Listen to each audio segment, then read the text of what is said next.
Good afternoon everybody, welcome back to the channel. We're kind of hitting the midway point of the week actually, and today slightly different to the plans that we did originally have. We find ourselves back here at the wonderful Aerosoft Brussels, which I think was created by Joe Erland about a year and a half ago roughly, but it's a really exquisite airport, and as you saw at the start, there's little animations like that TUI aircraft that comes in and out of the hangar every 30 odd minutes, or if you taxi past. And it's a really stunning airport with the Aerosoft VDGS as well. Welcome to all of you tuning in from wherever you are in the world. We're back in the flybywire A32NX today, the latest development version, and we've got the Winwing FCU connected and fired up today as well. So we'll be using that throughout today's live stream and flying over to the brand new Aerosoft Mega Airport Oslo-Gardermoen, coming really soon to Microsoft Flight Simulator again, I think created by Joe Erland as well, and it looks to be absolutely spectacular. So I've had a little brief look when I was setting the thumbnail, just had a little whiz around with the drone camera, and yeah, really exceptional. Looking forward to checking that out live properly with all of you throughout today. Welcome Dercy2 Zato as well, good to see you. Gav, good evening mate. Commentator, good afternoon. Living on a Player, Peter as well, and David, Lee JC, welcome guys. So we were going to do this in the Fenix A320, but they updated yesterday. There's a flash sale on with Fenix at the moment, or Phoenix, and it's requiring all of the liveries to be updated, hence why today we're in the flybywire A32NX, so we can get fired up properly and have a look at Flight Sim's best bit of freeware. Yeah, to be fair, it's probably fair to say, isn't it, for those guys at Fly-by-Wire Sim. All the links are in the description down below, so if you want to purchase this, it's my control link is down in the description. It will take you straight to the product page for Brussels, and when Aerosoft's Mega Airport Oslo gets released, hopefully next week perhaps, or the week after at most, you guys will be able to find it on the Aerosoft website. Mikhail, welcome. Robbie as well. Yeah, it was all we had for such a long time, Dercy2, isn't it? Like you're saying there, mate. It's wild. Captain Loki says hello in the background. So flight time, just short of 2 hours. And we're tracking the flight on New Sky. We're there on stand 153. GSX is fired up, and most of the pre-flight is done as well. But we'll zip through and have a little look at the setup of things. We're on the VATSIM network as well, of course, and currently on Unicom. So, bingo. Let's see if I've got my drone camera set up right. There's every chance I haven't. Usually end up setting it incorrectly. I think that's quite a nice smooth rotation there. We've got the Aerosoft VDGS fired up as well, which has been updated for Oslo, and we'll be using that upon arrival for our stand. And you can see there she is, 8 minutes to push. So we've got all of this done already. Let's turn our attention to the charts briefly, because we've got the passengers already on board. So we're on 1 south, we're going to push start into the cul-de-sac facing east, and then we're going to head out towards IN7, and then out to Bravo 1 for the runway 25 right departure. Sorry, is it 25 right? Yeah, it's 25 right onto the Nikki 3 Golf. So out of Brussels, we're going to head up to 700 feet, turning northbound, northwesterly up to the Nikki VOR 117.4. Speed restrictions on here, maximum 250 knots or clean speed VZF, whichever is the highest below flight level 100 or as by ATC. So 250 is faster than our minimum clean. So for that reason we'll use 250 knots. There are also some noise restrictions here, noise abatement procedures, which we've set in the MCDU. So up to 1,700 feet. We want takeoff power basically, and then from 1,700 feet to 3,200 feet V2 plus 20, before we then go into acceleration altitudes and speeds and things like that. Transition altitude on the climb out 4,500 feet, and with all that said, you can see the thrust reduction, acceleration altitudes put in there, the engine out, and our V1 speeds as well. We're going for a toga takeoff today. We've got 16 knot headwind and a 13 knot crosswind in minimal VFR, and we've got that Nicky 3 Golf departure put into the box there. Further into the flight, you can see destination's got our runway ENGM 01 right programmed in. So if we just look at the charts once more, coming in via Ripam 3 Lima, we've going to transition through Valpu, and in all likelihood from Golf Mike 410 we're going to do a little direct to Valpu, and then from there establishing onto the ILS for 01 left, or 01 right, sorry. So actually should delete that little line. That was so smooth as well as a line. I'm gonna have to try and do that just as smooth. Oh yeah, should have been an artist. There we go. Lee and Living on a Player, welcome guys. Both been with us for 12 months to get today, or this month. Appreciate all the support. What do we want? So we're going to flick this to 01 right, and it's going to ask us to reselect the approach, and it's just going to give us that little step across like so. So it will look from Valpu 080 to Nosla, and then inbound 01 right, and then arriving using the Bravo 6 high-speed exit here, and then routing into the terminal to come check out Oslo. Really excited for that. Hopefully you guys are too. There's a lot of Oslo options. There's that really good freeware one. We've got Orbex Oslo-Gardermoen as well, and we've also now got Aerosoft Mega Airport, which is highly anticipated. APU master switch on. So with that in mind, I'm going to try and use this without clicking any of the FCU in the aeroplane today. I'm going to just use exclusively the Winwing FCU. So initial climb to 6,000, and we've got managed mode, speed and heading, managed altitude as well. QNH 1007. It'd be great when the EFIS arrives. So what do we got here? Winds 290 at 21, gusting 32 knots. All the 9s in light showers of rain. Broken cloud 1800, temperatures +9, dew point +6, QNH 1007. Temporarily 3,500 meters visibility in showers and rain and hail. Broken 1,300 feet cumulonimbus. So rather interesting weather system over Brussels at the moment. Mikhail, thanks mate. Appreciate the tip, buddy. Really, big thank you for that. Super generous. So that's good. Let's get GSX. Prepare for pushback and departure. So departure frequency 1228, transponder set 2000, multiscan GCS, PWS are on auto. Lock. We've got the lukeairtool.net for cabin announcements. So we've got our safety demonstration, after takeoff, descent and landing announcements from that awesome little bit of freeware. Let's get the VORs fired up.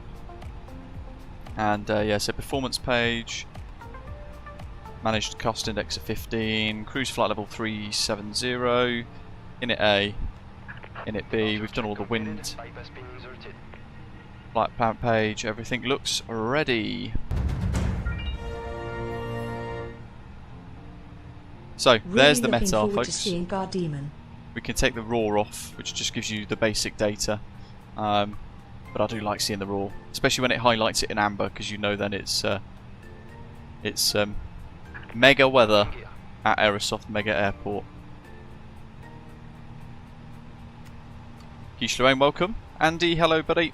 Flew into Manila yesterday, crazy busy, had multiple TCAS alerts on approach. I love all that kind of stuff. Marshall, welcome, says what's my favourite aeroplane? In Microsoft Flight Simulator at the moment, probably still the 737-800 in my humble opinion. Hopefully we're clear. So lifting the nose wheel. Going to be a bit lazy, I'm just going to have a little look using the wing views. Taxiway R4, face east. Click. Brussels traffic, Scandinavian 98 Echo on stand 153 Romeo QNH 1007. Push start in the cul-de-sac to face east. Romeo 4. Beacon probably been penalised now because I didn't have that on immediately.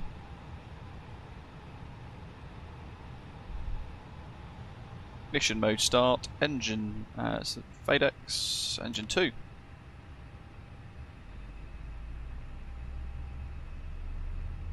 So, me doing this, it's a feature I didn't put in my Winwing FCU video. Me doing this is actually dynamically changing the brightness of my Winwing FCU backlight switches and display dials, which is incredible. I love it.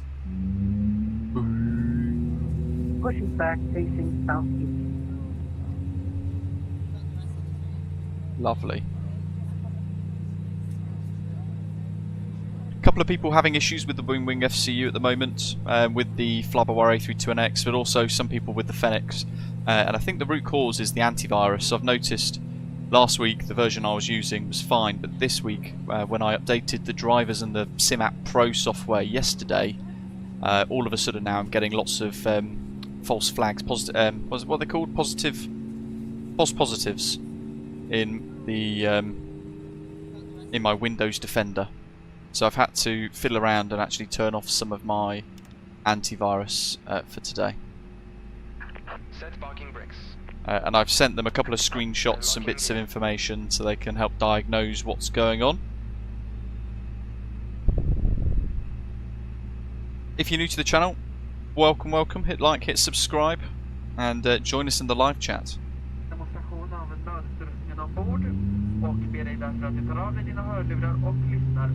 So 6 heading speed. We will now perform a safety demonstration, so please move your headset and pay close attention.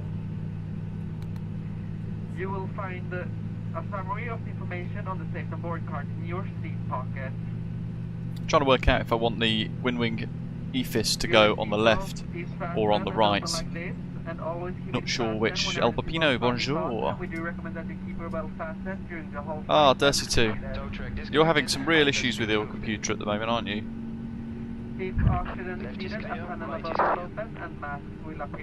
Wonder if it's your power supply unit. Okay, engine 1's also now available.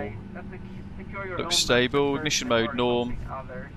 Looking down, we're going to arm the ground spoilers, rudder trim reset 0, that's set, flaps set 1+F, transponders as required, we'll pop it on auto for now, and looking up we're going to go auto brake max, FCU is set, checked, overhead panel AP off, master switch off, nose lights to taxi, and we'll do some control surface checks.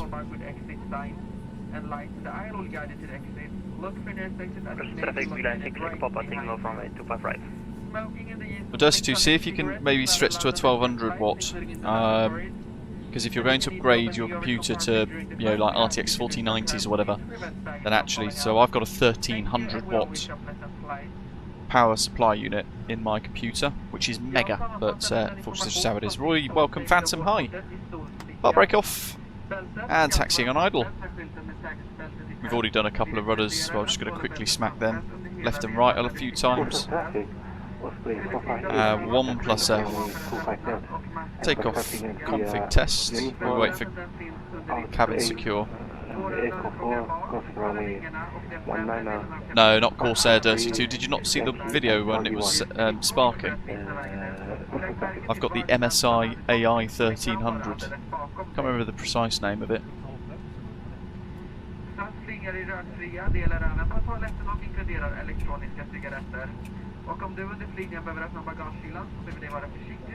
Brussels traffic, Scandinavian 98 Echoes, taxiing out of 1 south to in 7, hold point Bravo 1 to 5 right, Brussels.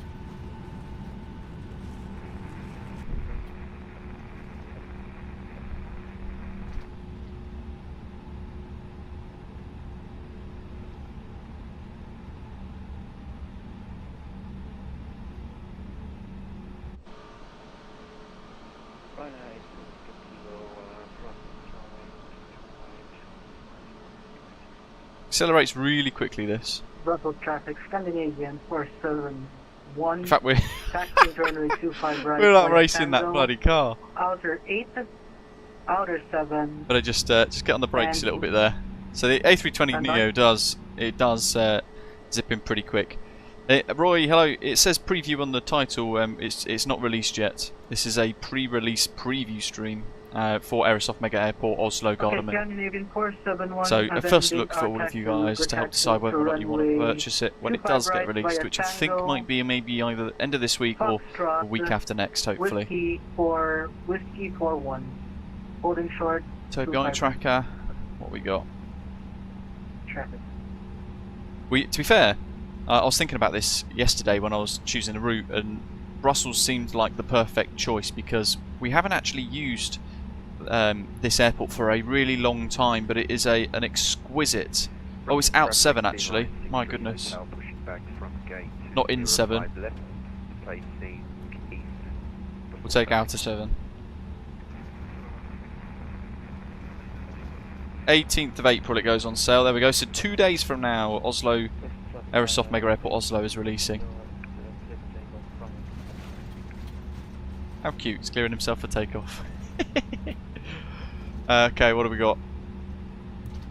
What's traffic? 348 is requesting runway 199. What's traffic?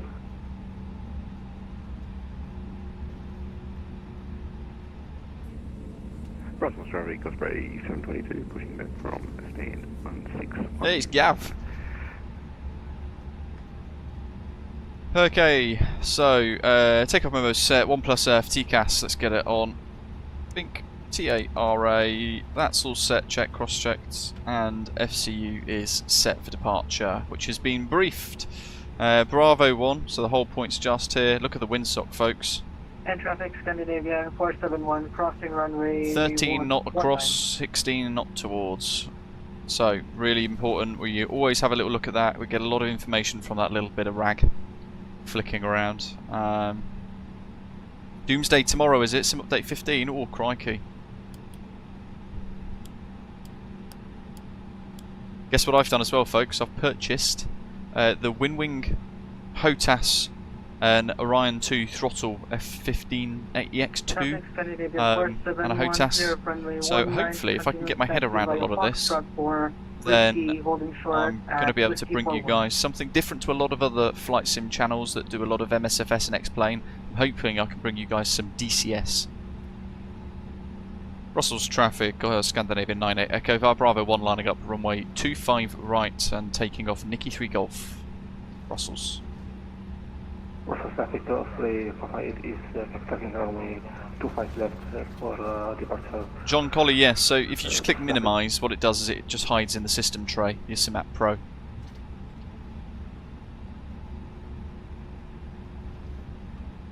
Yeah, hopefully, if I give you guys a little bit of DCS magic, it will give you the opportunity to see something a bit different than most flight sim channels. So it's all been purchased, I'll wait for it to be delivered and then I'll just try and work it all up. John Colley, yes, if you close the SIMAP Pro system, it won't work.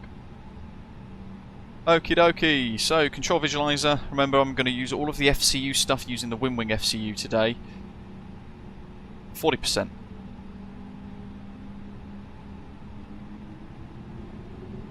I did set the lights, good, well done me.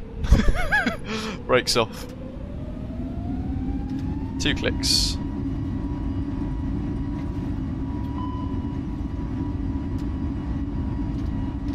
Okay, Toga. This is not flex, silly me. Lots of rudder already, crikey, 100 knots. You can tell I've not been in the flybywire A32NX for a little while. B1, rotate, B2. Whee! There's the big old crosswind scooping us. Positive rate. Gear up.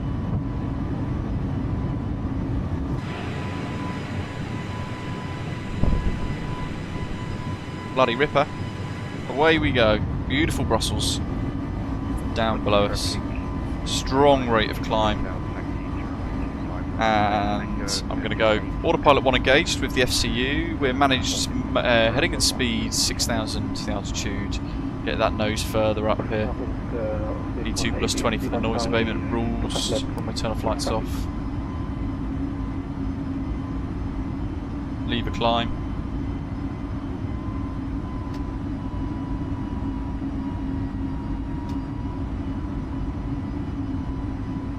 Why is it not going in? There we go. Feel like my throttle sensitivities are a little bit awry today. 3,700 coming up, so here comes the acceleration. Nose is gently pitching forwards.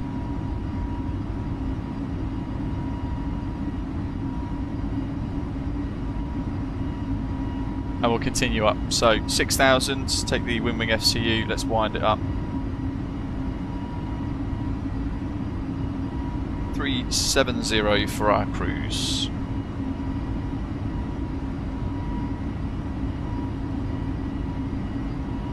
Standard pressure.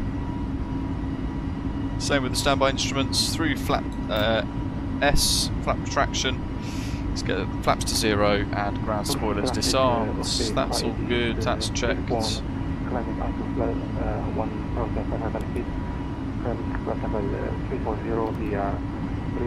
Reset that. Away we go. That's a busy takeoff.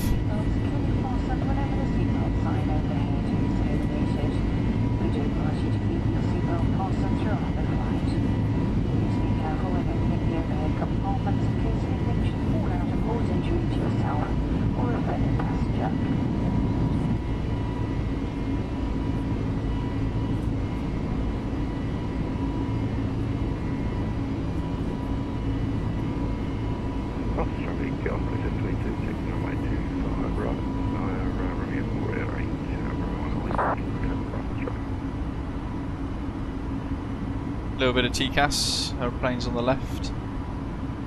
Couple there. Not threat though. Miles away. 471 departing super bright via the Mickey 3 call departure.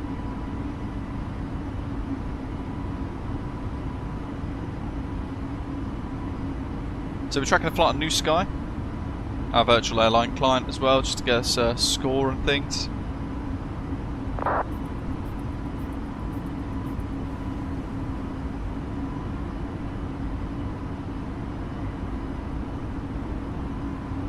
Through 10. Seatbelt signs can come off. All the landing lights are off. Overhead panel looks good. Aircraft's pressurising nicely.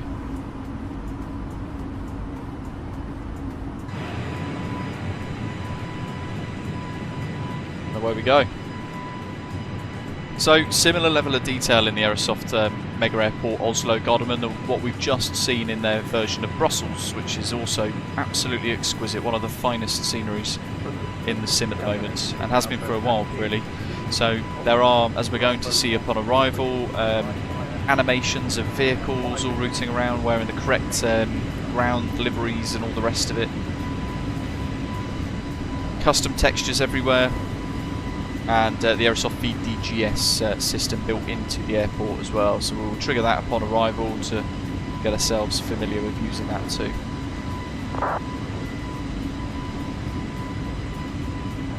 Yeah, what's the latest with Frankfurt, Aaron?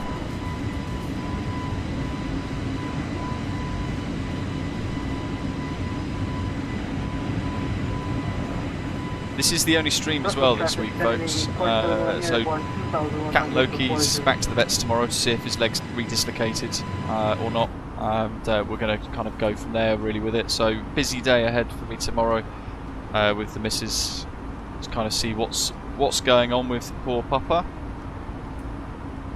We're hoping it's maybe just kind of parts of his leg that's seized off or something, seized up a little bit, needing a bit more physio, but all of the symptoms from before are back again, so it's there's every chance he's redislocated the thing, so the operation's potentially failed, who knows, but hey ho, we'll see what happens. He's happy enough, he's not sad or in pain or anything, which is the main thing. So it's not like tomorrow's going to be the final day, but it'll be good to see what's going on inside with a good old X-ray. Monster Tech. John Colley there saying, we'll get the Winwing FCU if Monster Tech does a mount for it so I can put it on my mount for my joystick. I mean, I've just taken some 3M double-sided VHB tape, like thick black kind of double-sided tape, and I've just whacked it on top of my honeycomb Bravo for now.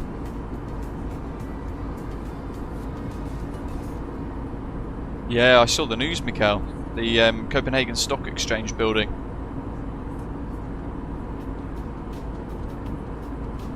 Hello Neil, how are you doing?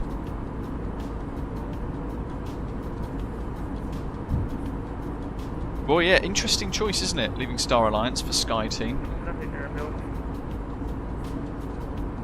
Indeed, yes. We mentioned right at the very beginning of the stream today, Fenix got a flash sale going on for a couple of days.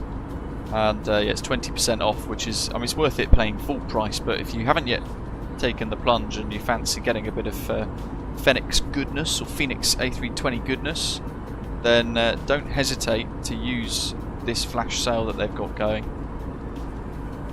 I haven't actually updated the Fenix A320 myself yet, because I'm very conscious that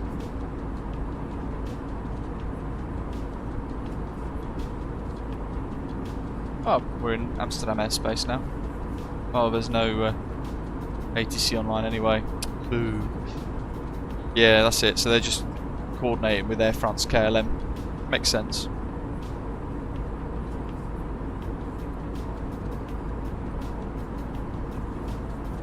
Yeah, 20% off for the Fenix A320. Sharklet's hopefully coming fairly soon.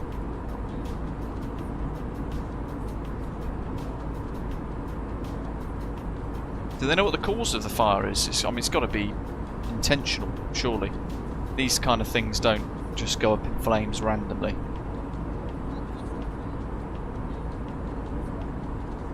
Ah, detailing the car's nice. Good little route as well, that. The ENGM to EBBR. You can do it the other way around in 2 days with the Aerosoft Mega Airport potentially if you haven't got a scenery for it yet. A319 and 21 before the Sharklets, Aaron. Ah, gotcha.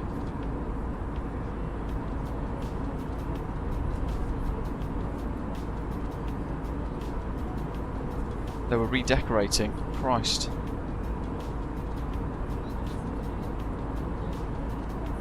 That's gone horrendously wrong then. Yeah, all of the liveries are broken with the new Fenix version, which is why I haven't updated. Because Tapsy, for example, our livery creator, painter for Osprey for the A320s, he's on holiday for another week or so, and because of that, it means that we don't have the ability to get the livery fixed. If we know how to fix it though, folks, if you know how to do the minor fix, then let me know, because it may well be we can just advise people how to do it and they can fix it themselves until Tapsy patches it. But because of that, I haven't bothered updating the liveries. I know some people saying that if they don't update the liveries, it's causing all sorts of problems if they're trying to run liveries that aren't compatible with the latest version. So I've left the old version installed for now, but the changelog looks really good for the Fenix A320 now. Lots of tweaks and improvements, and it was amazing before, wasn't it? So Roy says it's like the newly built water park in Sweden. There was a huge explosion. Wow, recently.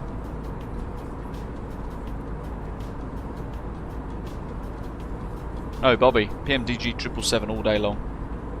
That's an easy choice.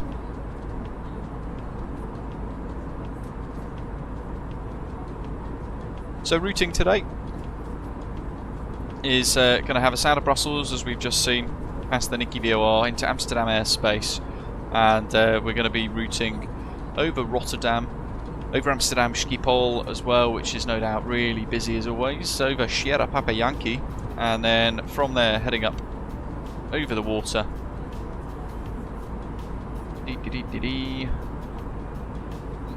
to into Norwegian airspace via Pipax, then Ripam, and then routing into Oslo. So it should be a nice little flight today. There it is in kind of zoomed out version.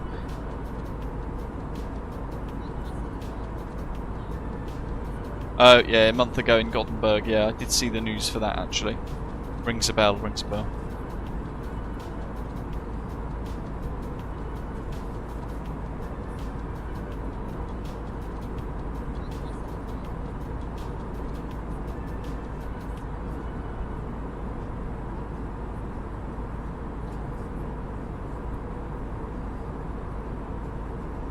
Yes, I mean that's a question depending on kind of performance of your own system detailing cars. Really, they're saying, I wonder if Aerosoft Oslo will be an upgrade over Orbex because it gives really impressive frames per second and visuals. You guys can all decide in the live chat if you've seen both. Last time I think we flew into Oslo, I was in the 146 and I might have crashed the 146 on the runway. So hopefully we don't have that again. Aerosoft North Sea as well, not that we're going to see it today because of the sheer amount of cloud, but Aerosoft North Sea's been updated and you'll notice now through around Amsterdam and Rotterdam there are now loads of ships all underneath. You can kind of just see a three or four that I've just kind of zoomed in on, that little bit of water in that gap. But it's been updated, lots more ships, loads more visuals. Let's see if we can see some down here.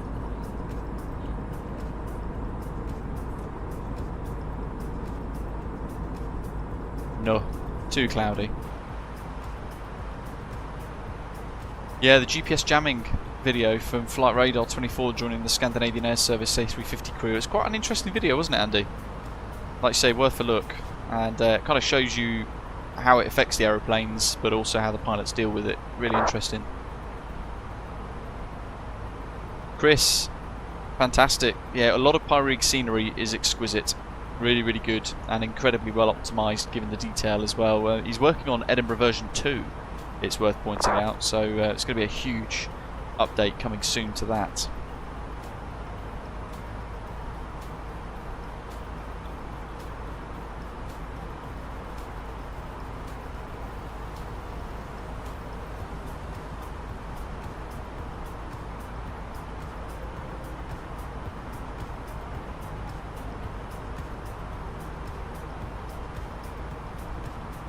Arnaf, yes, so I was actually meant to do a preview / tutorial of the 787-9 from Horizon Simulations with the new Hoppy's ACARS integration, but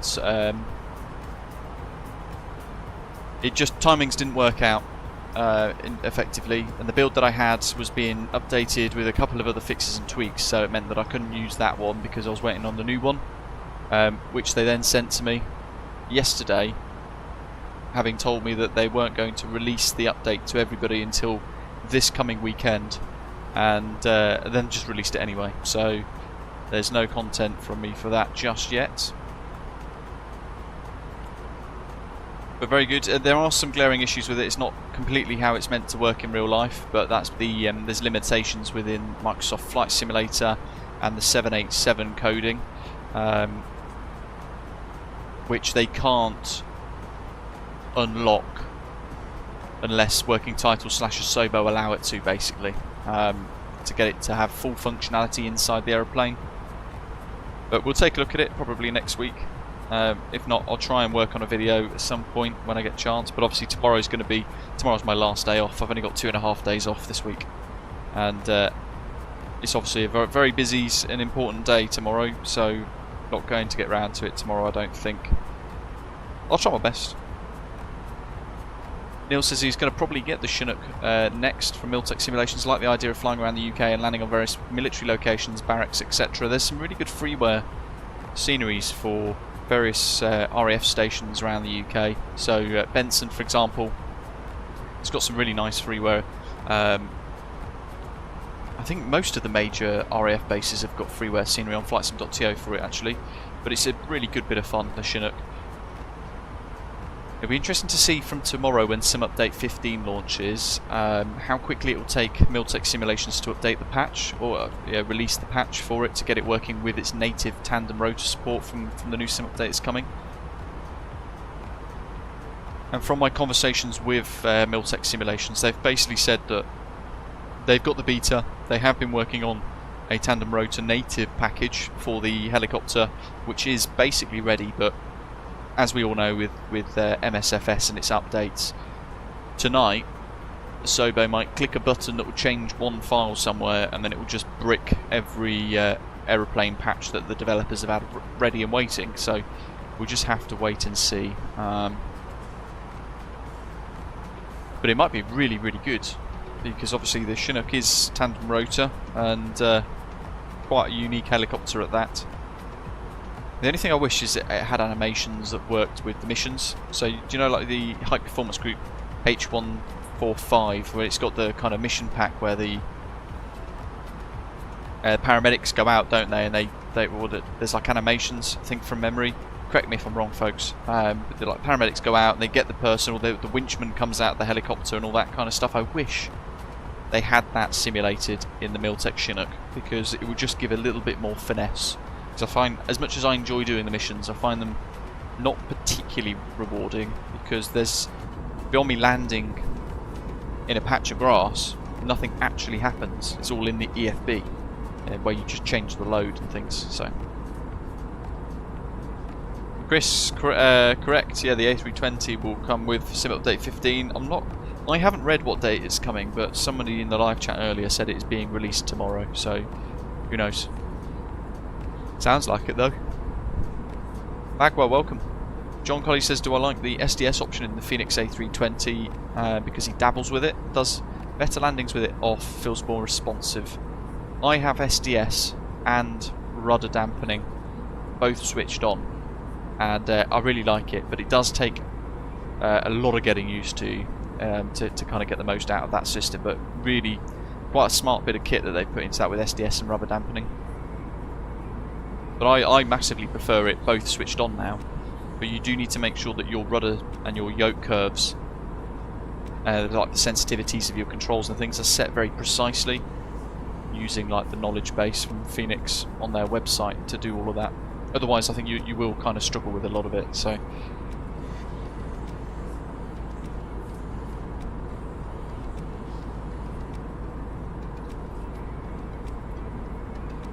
how are we doing on Volanta? Let's have a little look.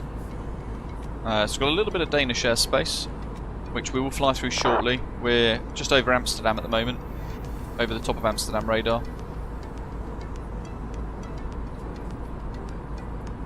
And oh, there we go. We've got loads of people flying along today. It's great. What have we got here? I'll just let my things install. Screenshots.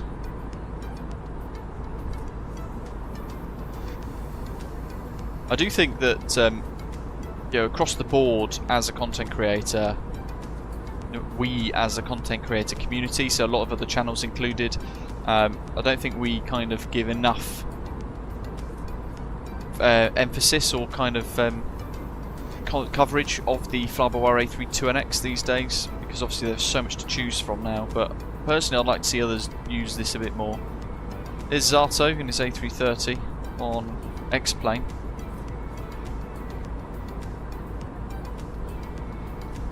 Captain Arnuff, he's airborne as well behind, and we've got Scandinavian 4746. Peter flying ABBA32. Hopefully not on VATSIM. That might cause a bit of anger with the controllers. Make sure you filed your flight plans as well. Beeline 63 Hotels airborne. Followed by Gav, Osprey 722.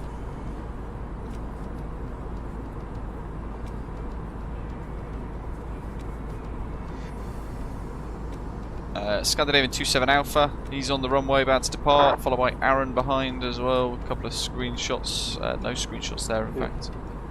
Osprey 909. Centurio is in the CL60, epic, there he is.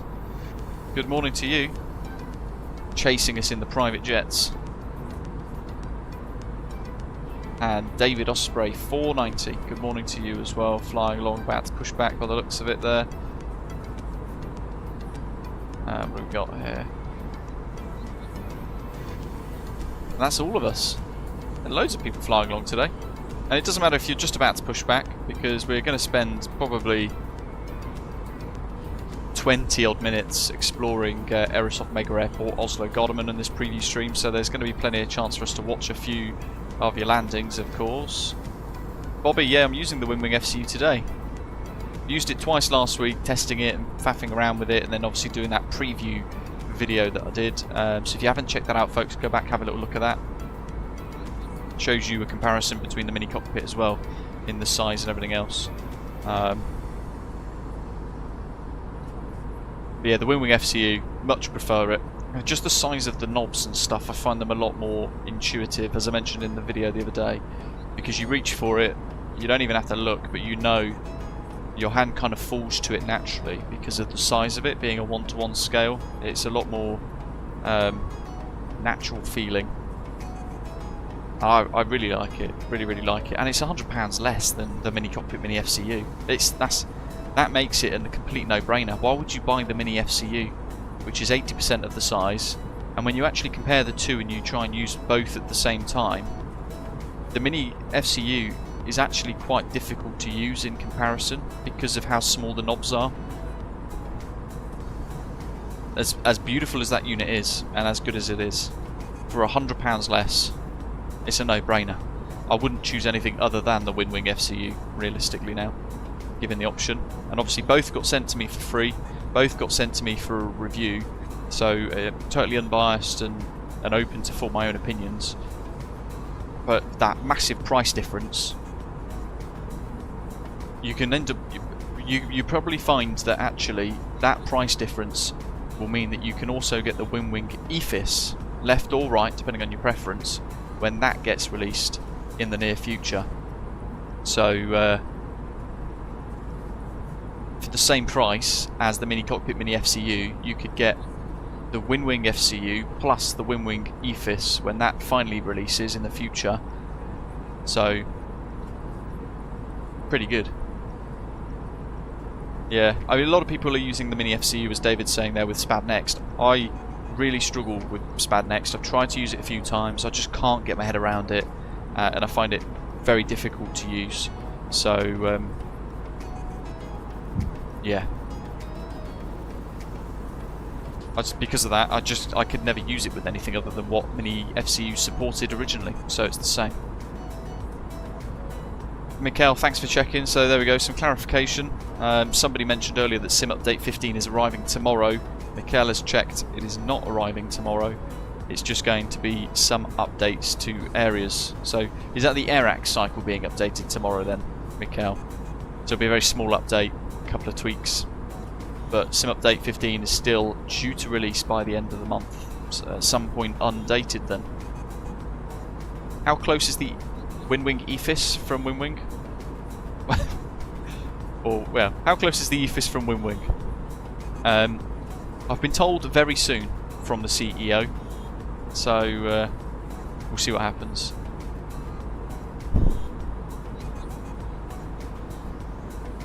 Most of the developers will have a couple of testers, Andy, working with the beta version and comparing the two. So same with PMDG. PMDG will have a couple of the testers working on the beta version, testing what they've currently got and all the rest of it as well.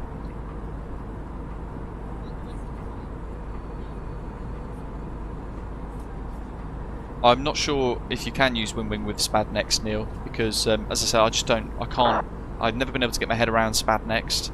It's just well beyond my ability to understand. I just don't get it. I find it very confusing, so I don't even know how to check that, to be fair. No idea. Some city updates, Mikhail. Nice. There we go. Ahmad, welcome. This is a nice stream. Good to hear it. Well, Bobby, you could, because currently the Winwing EFIS is on like an early access for $99. So very soon that will go to full price. I think it's $129 or so dollars roughly, which will mean then that that'll probably be when the EFIS arrives, and the EFIS will likely follow the same kind of process, so that might come into an early access as well. So if you wanted to get the EFIS, I would probably recommend doing what I and a lot of other people have done and pre-order the Winwing FCU as an early access version at $99, and then when the EFIS turns up, you go and purchase that as well with its early access, if it does release with an early access, and you'll probably find that you'll save $10–20, which I know isn't massive amounts of money, but that's one or two different aeroplanes or airport sceneries, isn't it? So every little helps. The hobby is expensive enough, and either way it's 100 quid less than mini cockpits. Comparative product. Oslo Towers on 707 line of nice. Yeah, Winwing needs SimUp Pro, their own kind of custom, their own program, which sits and runs in the background. City Update 6 releases tomorrow. There we go. So it's not Sim Update 15. It's City Update 6 tomorrow. Southwest Germany and Local Legend 15, the Dornier 31. There we go. Sim Update 15 and the Airbus A320 are targeted for a full release on April the 30th.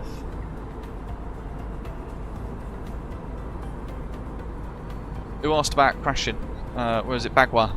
Yeah, I wouldn't worry about it. Says he butchered his second flight for Osprey yesterday, veered right and Takeoff trying to fix his detents. Is it possible to get fired from a virtual airline? Some of them, yes. Some of them would actually fire you. You know, BA Virtual, for example.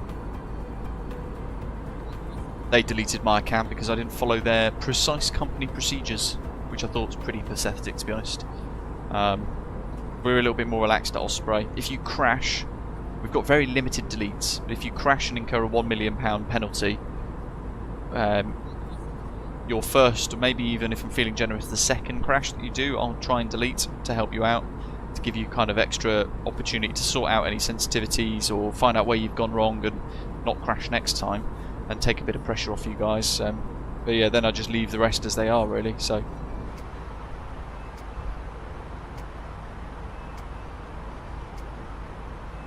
over the water. So what do we got here? Denmark.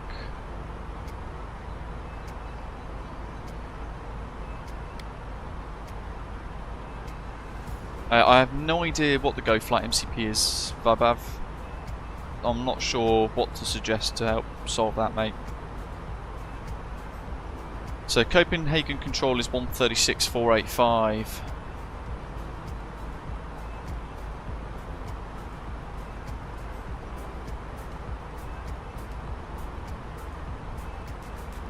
We'll get that pre-tune ready. And they have got an ACARS CPDLC.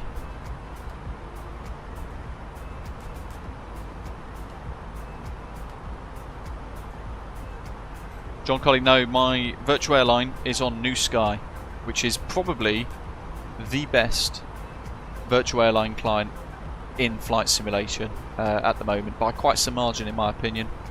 Yeah, really, really good. There aren't any minimum kind of flight requirements, but if you kind of join Osprey Airways, which is our virtual airline, we went through a phase, some people joined and they didn't fly at a single flight for like 3, 4, 5 months. By the time it gets to 6 months, if that person still hasn't flown a single flight, then I'll just kick them out, because it's kind of taking up space. You join a virtual airline to fly for them, don't you? So I never really understand why people join a virtual airline to not fly a single flight in 6 months. So I end up removing people at that point, which I think is fair enough. But if you can't fly, you know, once in a month, I'm not that fussed about that. The main thing is if you enjoy the flying for the virtual airline.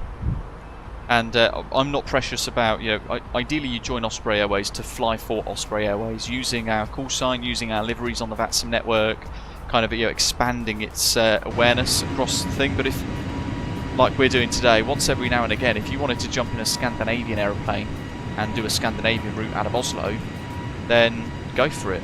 And you can still track it using Osprey Airways. And I'd much rather you do that than not fly at all, if that makes sense.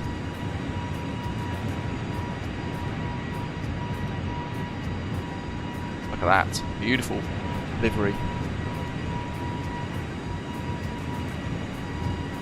I always find it surprising that Scandinavian Air Service, or SAS, have always been in such difficult financial positions in real life, to the point where they're constantly almost going bankrupt, because the livery is stunning, the uniforms are really good, some of the route options are pretty good as well. I just can't work out why they're struggling to be successful and financially resilient. It's very confusing. I've always wanted to fly on the airline. It always looks pretty good. Even like the kind of the A350 flights and things you see in the videos of flights in the cabin, and looks pretty good. But then it's a hard press anyway for me to fly anything other than British Airways, so being brand loyal and all that. Living on a Player says he remembers his very first Osprey flight. He forgot to hit the start flight button in New Sky. Thankfully they give you a reminder now. Oh, that's good.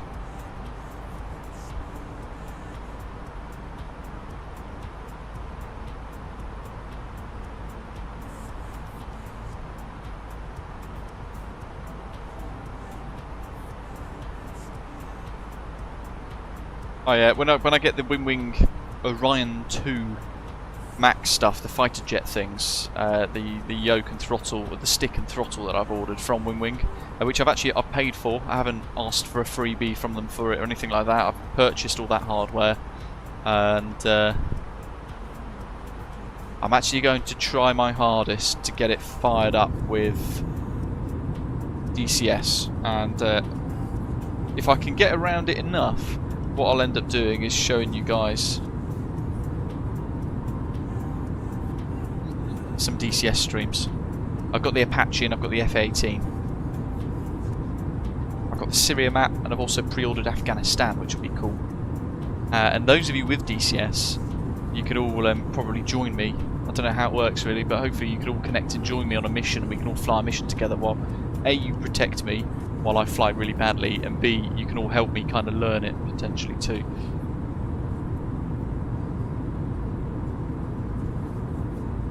Ah, fair enough, Cloud Surfer. There we go. That explains it.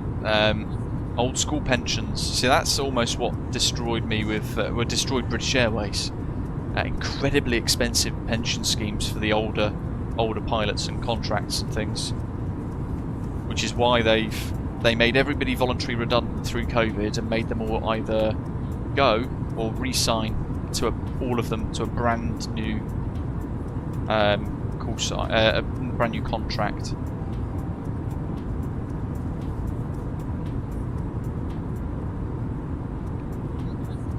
Andy, no worries, mate.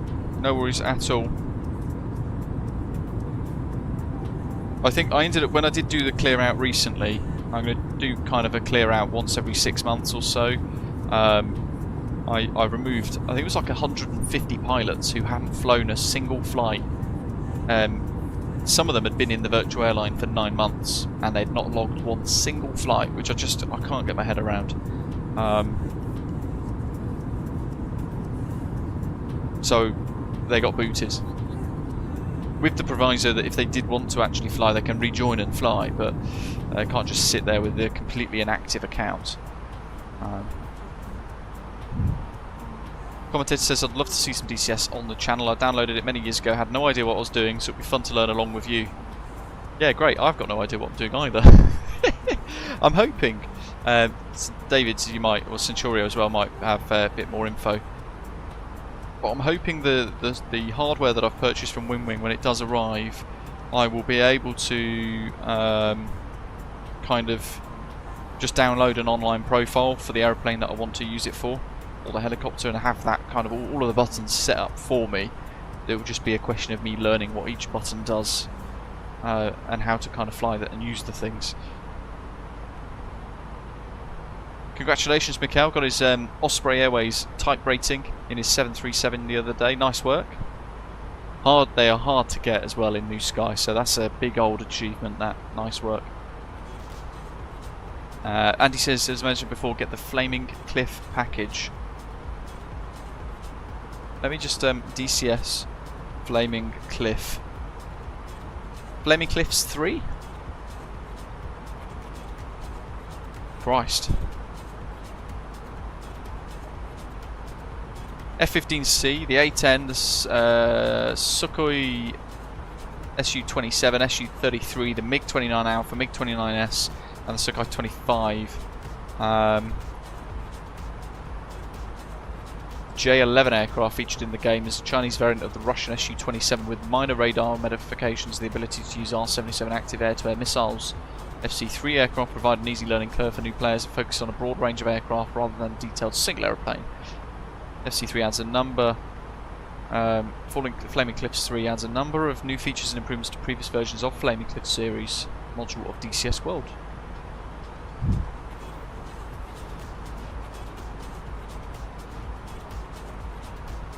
I mean, I've already spent quite a bit of money on DCS and I haven't actually really used it, which is crazy really. I've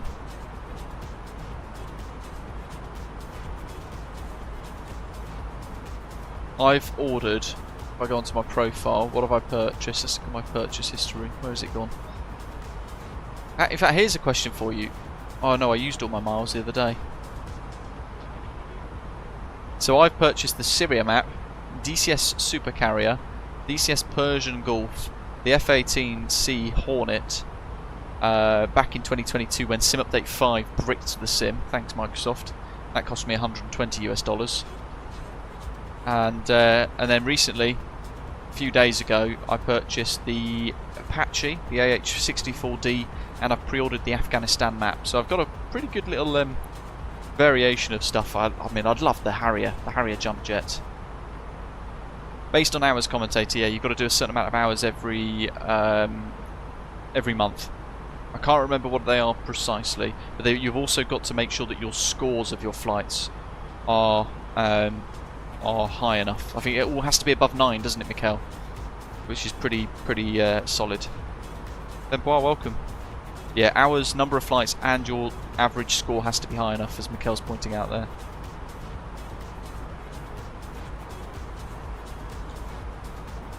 Yeah, I'm the same, Chris. That's why I've tried a couple of times now, saying there that DCS can really overwhelm people to the point people give up. So I gave it a go the other day and my hardware just isn't good enough for DCS, and I was trying to fly the Apache, which is quite tough with a yoke and honeycomb Bravo and all the rest of it, but I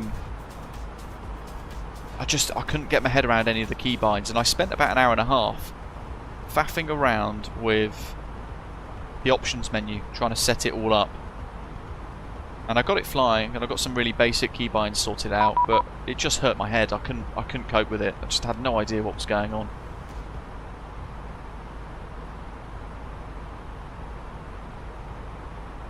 Copenhagen Control, good afternoon. Scandinavian 98 Echo, flight level 370, passing Armada.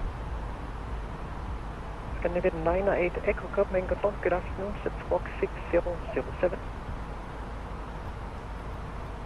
Squawk 6007, Scandinavian 98 Echo. 98 Echo.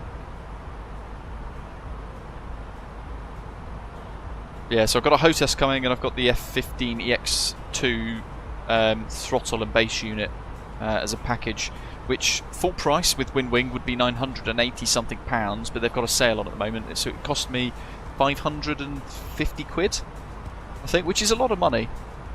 98 Echo, thank you. That's fine. What's your Mach number? Mach decimal 78, Scandinavian 98 Echo. 98 Echo, roger. That would be epic, wouldn't it? DCS had MSFS scenery. The thing is, I would have never purchased it if I hadn't been so impressed with Winwing's FCU, and I genuinely am. And because of how good this unit is, I thought, you know what, actually their hardware, the rest of their hardware for DCS must be really good. So I thought, why not? They've sent me the Winwing FCU for free, why not show my appreciation back by purchasing a load of their hardware? So, no brainer. And the setup, the system looks really good. I'll show you guys what I've purchased. Bear with me. Just move the screens across so you guys can see. Ta-da! So, I'm actually looking at getting these. Store. So I've got that, the MIP FCU, and I've just ordered this. $520. Is a Danish airport. You are controlled by me, so report ready to copy your turn.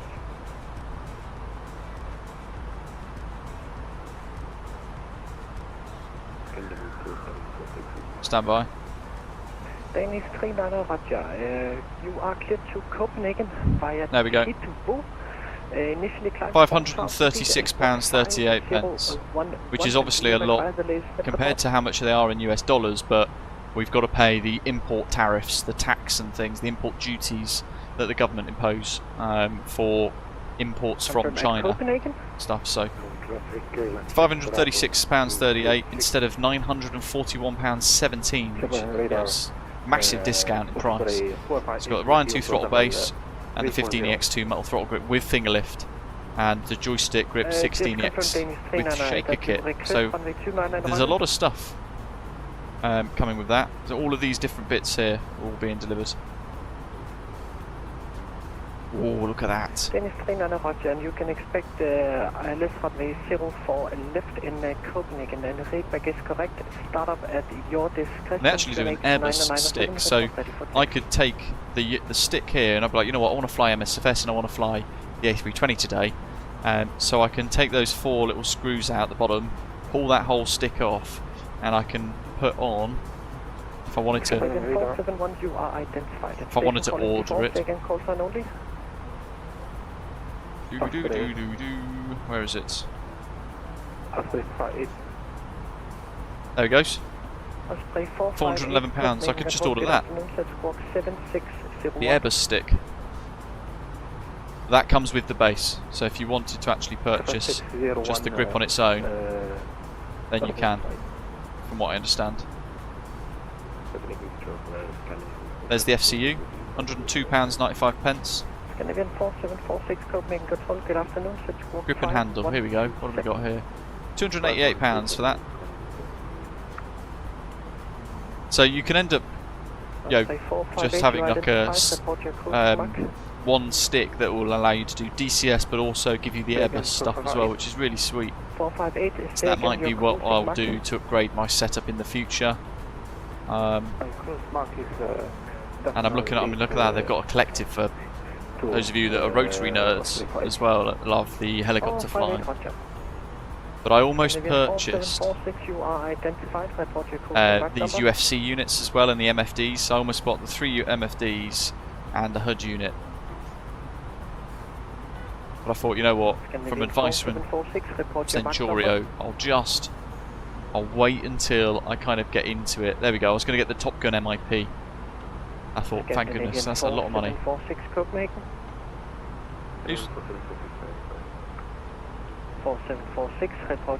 looking forward to when that comes. It's available for pre-ordering at the moment.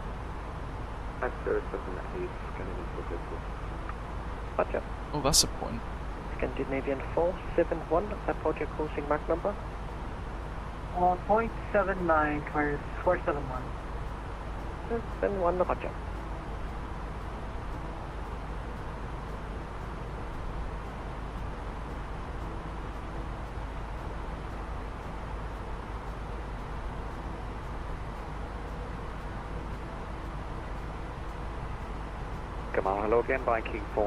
Doesn't tell me if I. I'm sure. I think when I purchased it, it didn't snap into the global shipping. Viking 4917, good morning. Hello, again, information. Charlie, current QNH 1002. You are cleared to Pushback International by the Bobby 5 Bravo departure squawk 4706. View details. Order number, United Kingdom. Oh, thank goodness. Shipping in progress. Ooh. Red nose 51, Mike, leaving my airspace. Time disclosed. Unicom 122, decimal 8, so long. 122, decimal 8, thank you, receiver, then 519. Adam says, any tips for cheap but good rudder pedals? So, I mean, that kind of doesn't go hand in hand, to be honest, mate. I've got the Thrustmaster T-Flight rudder pedals, which are cheap and nasty, but actually do the job pretty well. I've had them since Microsoft Flight Simulator got released, and I haven't had to change them. The one things I haven't tried, as I said before, startup is at your discretion, report ready for text. You could potentially look at these Winwings versions, and this setup here has actually got rudder dampening. which would give you that realistic feel for like an A320, for example. Or you could choose it without the rudder dampening for £298. So it's only about 80 quid more than the T-Flight rudder pedals. And actually these look pretty swish. Made of metal as well. They look really nice. So that'll probably be my next bit of hardware that I'll end up purchasing. Something similar to that. Nice set of rudder pedals.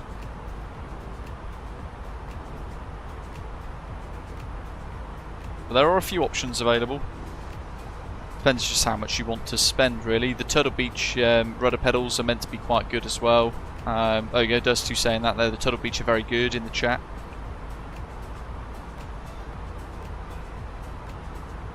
Roy says, thanks to you, I've just placed an order for the FCU. Thanks, Winwing and British Av Geek. The FCU or the MC? You mean the Airbus? This 1-to-1 scale replica, right? Living on a player, yes, it's got like a stick shaker kind of thing in it. So I think their HOTAS, I think it does. Is it force feedback? Centurio might be able to explain it a bit better. It did have something on the website about. Let me just go back into it. Hold on. Where is it? Where is it? Where is it? Do.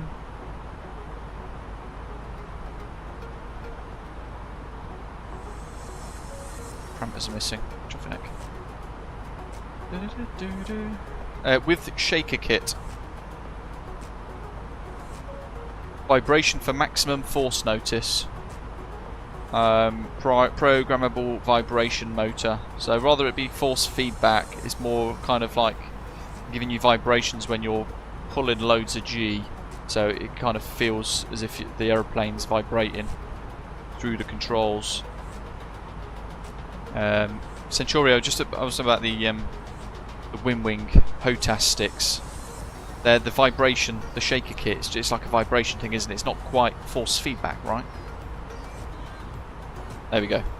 Answering it just as I'm asking. Good man, thanks. There you go. Hopefully that helps. Bow Shooter says the Winwing pedals are nice. I can pull the spring for the rudder dampening in a couple of seconds for flying helis. Ah. Portugal 159 is back. Portugal 159. If I can enjoy and get my head around DCS enough, then that'll probably be my next bit of kit. Because as good as these T-Flight rudders are from Thrustmaster, they are cheap, nasty plastic with very kind of very loose feel to it, and it's not great. So I'd much prefer some slightly improved options down in my feet, really. Chris says he's got the CH pedals, look awful but tough as nails. Yeah, and longevity is a big old factor, really. There's a question actually, Bow Shooter. So you've got the Winwing Orion rudder pedals, mate.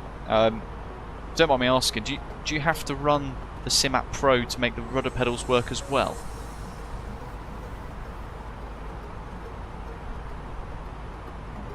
Commentator says the FCP, so the FCU is very tempting. Skeptical at first, never heard of the company Winwing, and the price seemed very good, maybe too good, but glad to hear it's quality product.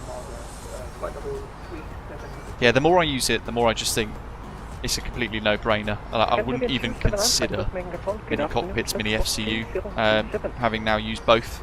I think, in my opinion, I know some of you prefer the Mini Cockpit Mini FCU, so, and I've got no idea if this will work with SPAD Next.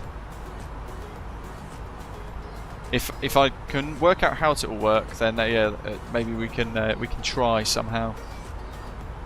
That's the one. Yeah, so yeah, same thing, but MCP's Boeing, FCU is Airbus. 160 miles to top of descent. Danish 39er, taxi holding point on the correction, taxi. Let's have a look at the live chat for Oslo-Gardermoen. Aerosoft Mega Airport preview time. Winds 360 at 9, variable 310 to 030, Cav 9 degrees, -9 for the dew point. My goodness, that's low. That's a 20 degree spread, crikey. And QNH 1003. Oh, Bow Shooter legendary. Sounds pretty good. Did you find the profiles online somewhere for you to download into the game, into DCS, or did you set them all up yourself? Because that was one of my biggest frustrations with DCS the other day. An hour and a half of clicking keybinds to still not really think I was getting anywhere with it, and it just got very frustrating. To the point I just gave up. Profiles are in SimApp Pro, thanks Centurio. So QNH 1003 9 360. That's good. Thank you. Jorts. So 2 knot crosswind, 9 knot headwind. 908 Echo turn left heading 330 for separation. Left 330, Scandinavian 98 Echo. So using the Winwing FCU, straight away pull and twist. Beautiful. That's such a great bit of kit for £102. It's so good. Line 63 hotel flight level. It's actually incredible. Right, what are we doing? Good afternoon, set squawk 4367. Let's go, Cat 2 ILS. 4367. Treble 1905, 012 for the inbound course. We'll check that in a little while. 11595, that'll auto tune. And we'll go for Cat 2 ILS, so rad out 102.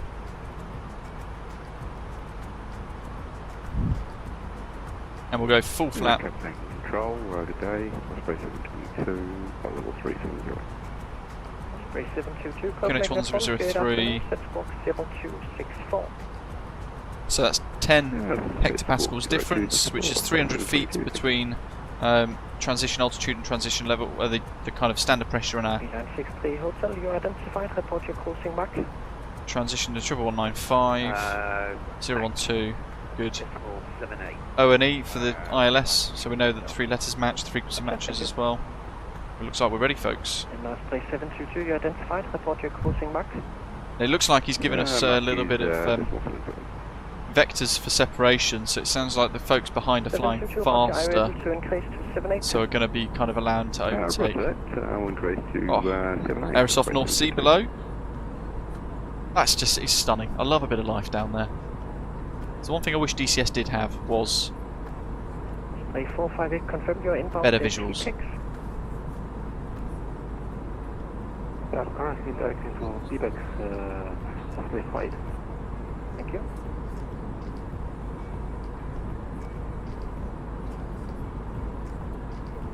Scandinavian 98 Echo, are able to increase to mark decimal 79er? A firm Scandinavian 98 Echo. 98 Echo, roger, Pull, mark twist. decimal 79er. We'll go 98 Echo.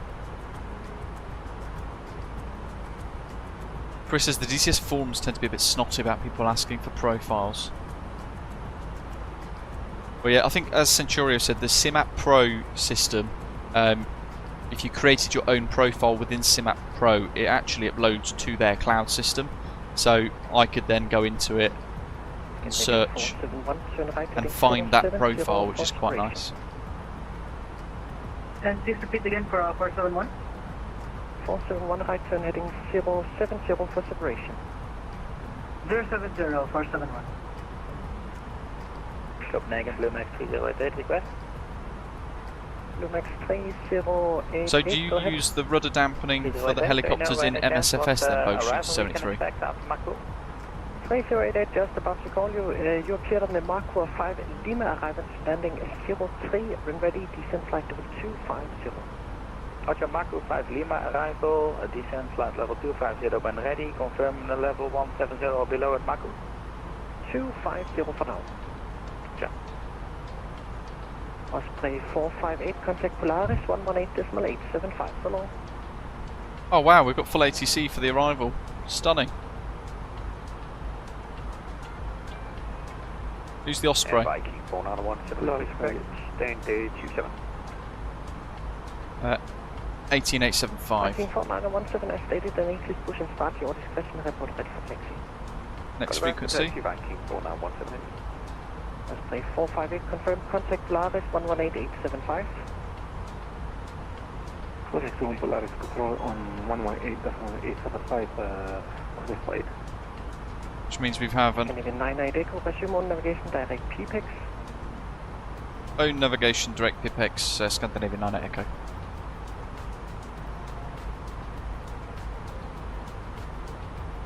Manage mode. Scandinavian 4746, turn left heading 300. Left 300, Scandinavian.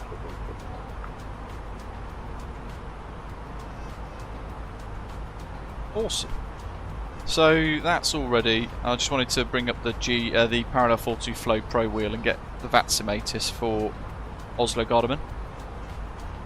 When we get to about 10,000 feet, folks, somebody remind me to activate the Aerosoft VDGS to select the stand, because I'm going to try and get a specific stand, which is where yesterday's aeroplane parked for real. Danish 39 Roger, winds in So, Rønne is 1. Oslo-Gardermoen arrival information uniform. Time 12:50, expect ILS or RMP approach, runways 1 left and 1 right, transition level 85. So we need to change that in our little profile. Met report, wind 360 at 9, variable 310 to 3030. Temperature in the QNHs as we read in the live chat earlier.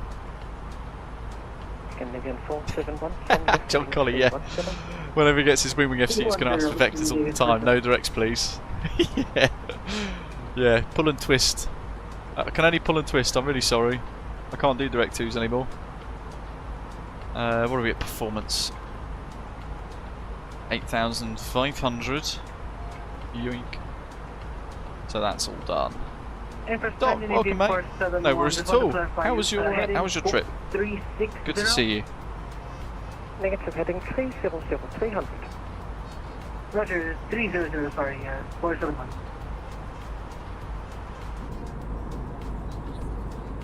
Yeah, I just need a bit more spacing of you guys into Oslo.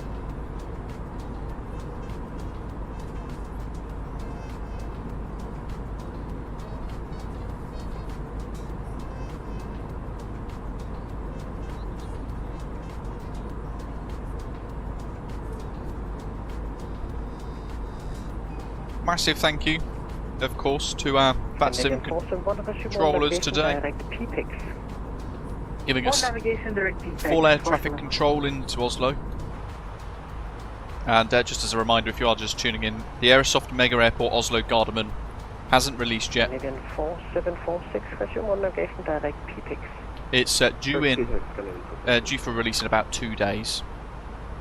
So not long to wait at all, and hopefully you guys are excited to see what it all looks like. I think this is the first bit of content that's actually gone out anywhere covering the airport, so excited to be if not one of the first to show it.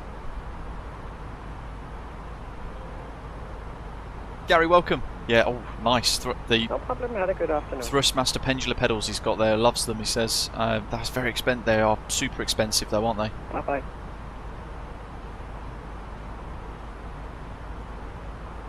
Uber expensive.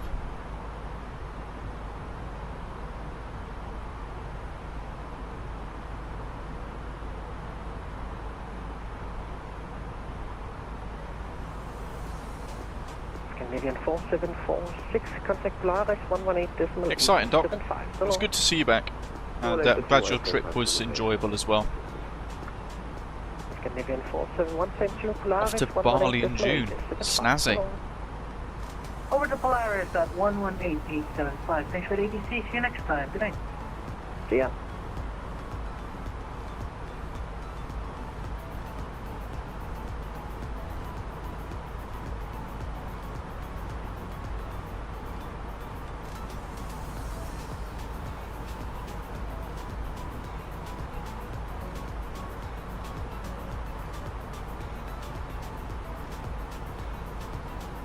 Let's see how we say that.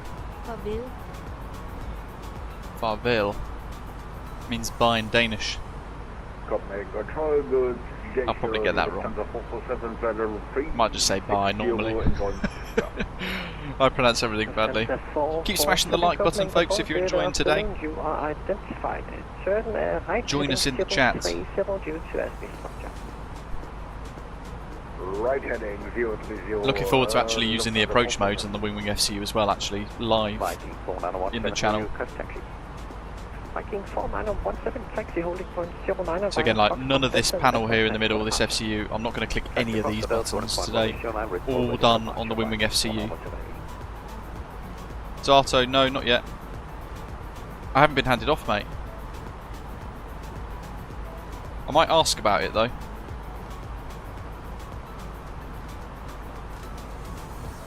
Copenhagen Control, Scandinavian 98 Echo. Do you want me to change to Polaris?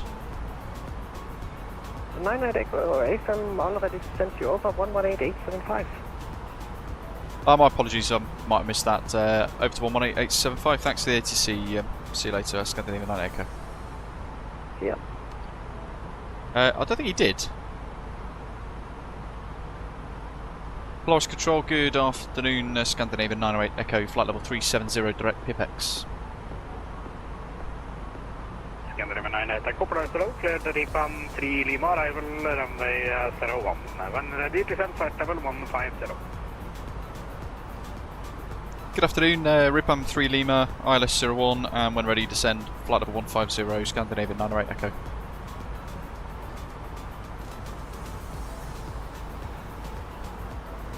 Do you notice how he hasn't given us one left or one right yet? So we've got to be prepared for both. Yeah, I might have totally missed it, John Colley, to be fair.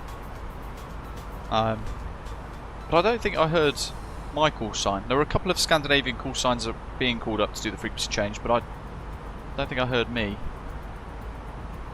Maybe I did. I just completely dismissed it.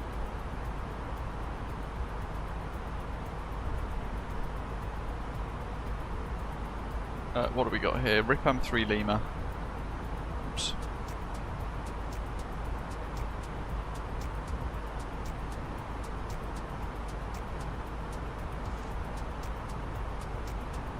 Patrick, that's a great question. So, yeah, he's given us when ready descend flight level 150. So, I can wait until our top of descent.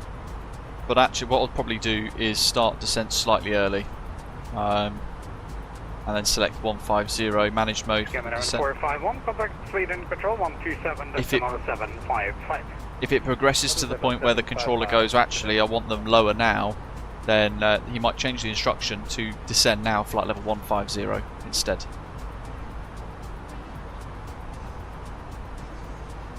John says, does flybywire have a secondary flight plan? That's great for ENGM.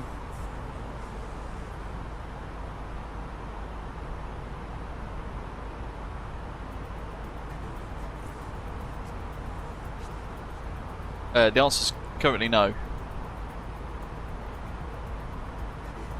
Good point, Ashley. I think probably because it caught me off guard a little bit. I omitted that actually. But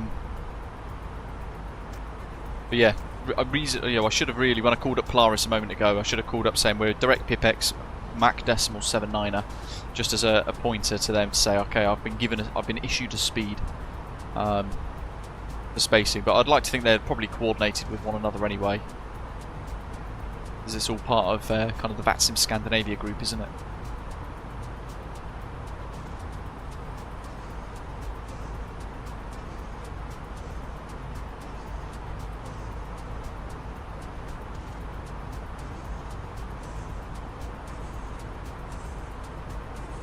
So we'll go for QNH 1003 on the descent.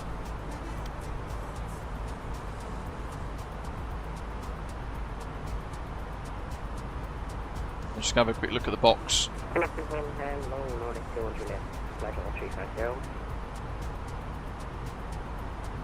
Ripam's got a max speed of 250. Nordic 1 Juliet, Looking at that. So speed constraint 250. Nordic 1 Juliet, squawk 5, Nordic 2 1 Juliet, squawk 5451. In the descent. So I'm just going to re-screen that. So Ripam 250, 195, Roxim and above 120, it's got us at 131, and max 220 at Golf Mike 410 for flight level 110. So just a little bit of tweaking there, just to sort the aeroplane out. make sure we've got the correct speed constraints. Echo, and ready to descend flight level 150. Welcome when ready, descend flight level 150 Scandinavian 98 Echo. Osprey 458, direct Roxim. So that, to me, the fact he's said it again, suggests he's wanting me to descend a little earlier. But we've still got 160 miles until approach. So it's still quite early. And you can see we've got 40 miles to top of descent. That's too nice. Hopefully, mate, that solves it. But yeah, who knows? But I'll keep my fingers crossed for you, mate. I feel incredibly lost with computers and hardware and things, but it is what it is. Hello, Scandinavian 480 at 16,000 feet, 39 nautical miles from Oxford. We're Scandinavian 491 Polaris. Scandinavian 491, hello. Scandinavian 491, climb flight level 310. 310, Scandinavian 491. Scandinavian 480, identified climb flight level 310. 310, Scandinavian 480. Polaris, good afternoon, Scandinavian 66 Alpha, passing flight level 155 for flight level 210. Scandinavian 66 Alpha, flies to low, climb flight level 360. Climb flight level 360 is Scandinavian 66 Alpha. Sorry, Scandinavian 491, 67, is it 310 or 370? 310 initially. 310 initially, thank you, Scandinavian 491. We'll see how long I can get before he asks me to descend. He'll be like, well, I've suggested it twice now, please just descend. I beg you. See what he says. That's all good. We need to set auto brake. Oh, we'll set low. Overhead panel looks good. Fuel is good. Lost control to Scandinavian 1462 with you inbound Oxford, currently climbing to 3210. Scandinavian 1460 Polaris, climb flight level 310. Climb flight level 310, Scandinavian 1463. Pixel mug. Scandinavian 491. 491? I could say a massive happy birthday to Scandinavian 143.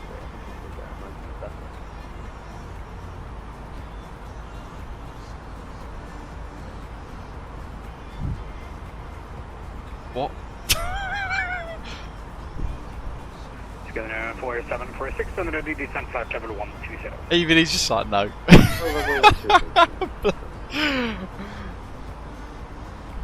Scandinavian 491, contact Sweden 127.755. She's just pinned him off. Thank you. Oh, we got approach on 124.5. Nice. Will you say happy birthday to him? No. Get off my frequency.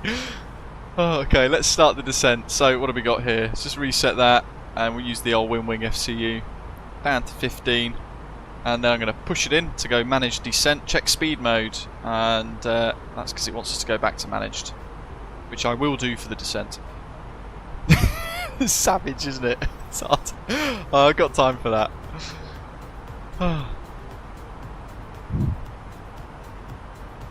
Andy says, you know, I used to be a system administrator, knew hardware and operating system inside and out, but then having looked at a book for 20 years, and now he's in the same position as me, lost with all the techie stuff. It's incredible, isn't it?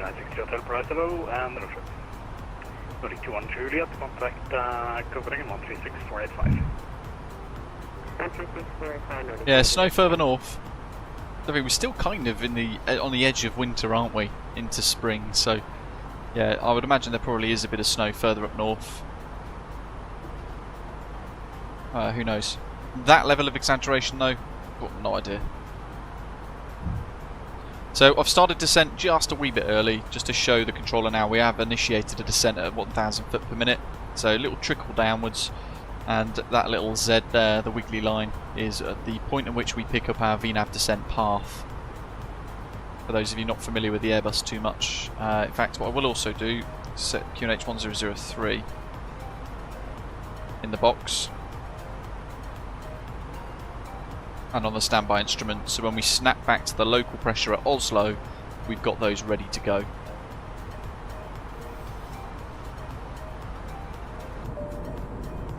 Look at that, stunning. Scanner 4580, contact Sweden 12775. Just recenter the old drone camera. That was Scanner 40. Scanner 480, contact Sweden 12775. Contact Sweden. Superb visuals. It's such a beautiful part of the world, this. Right,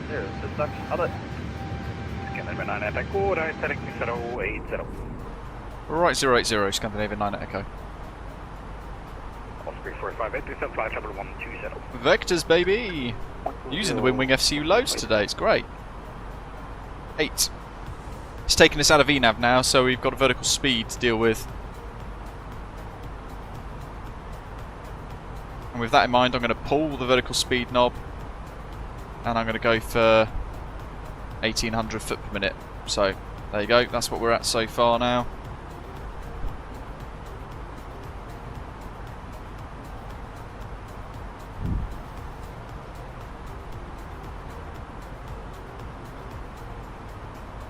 And I've got to be ready on the ENGM stuff on the charts.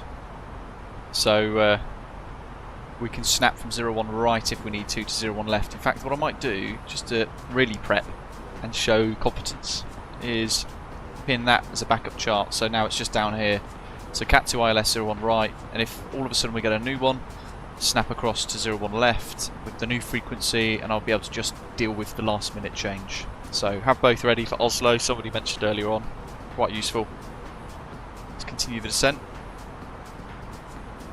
Let's try 2400 foot per minute. Obviously, using the dials this much, it shows how good a one-to-one scale FCU actually is in comparison.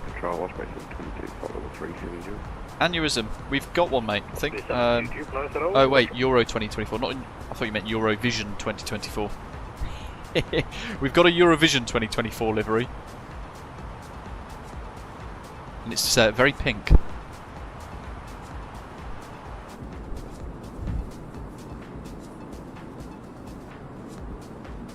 We're now preparing the cabin for landing. Please make sure that your mobile phone and all other electronic devices are set to flight mode. Please turn off your laptop and phone in your cabin baggage.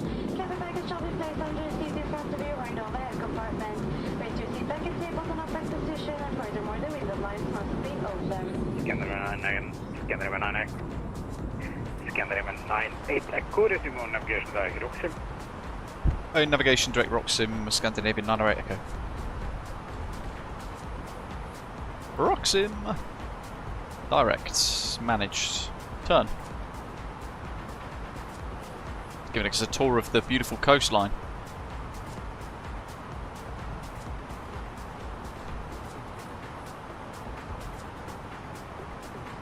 G'day Ian, welcome.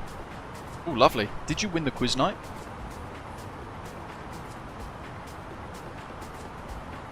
Hopefully some aviation related stuff came up. That'd be good. Sweden 12775, Scanner 1463. Hold on.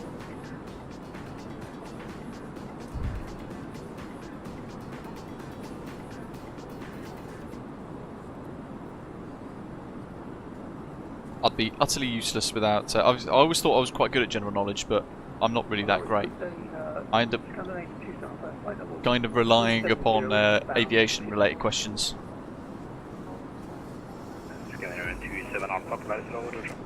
That's the main thing, Ian.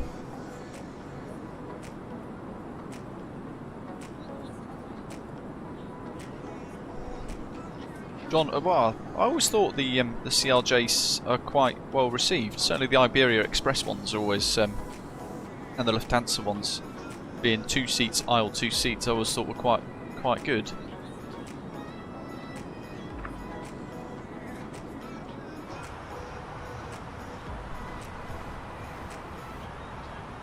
Hello UC, good afternoon. How are you, mate? There's a cost of coffee in Oslo. Madness. £10 is insane, my goodness.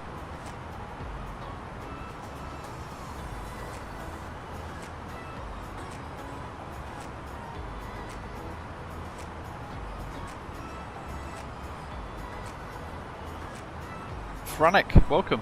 Good to see you. What is the number of transatlantic flights a colloquial measurement for? Oh my god. I don't even know what that means. I've got no idea. Oh, exciting. What slot have you got, UC? What route? Across the pond? I'll be working, so I'll be thinking of you all. HSV Kiel for Mikkel is going to Hamburg next week to see that on Saturday.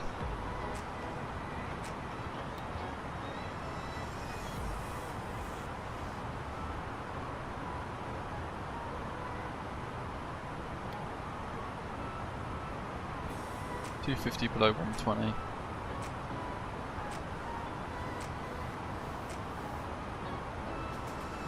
Tempted to up the speed a little bit just to help him out. But he's got the radar, so he's got the situational awareness. I've got Osprey 458. Sort of relative position here somewhere, probably over that lake. 471, report speed. Roughly.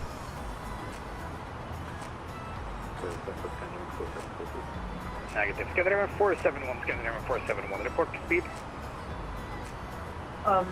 Roger, 471. Report your speed. Oh, sorry. We are doing 275 or 471.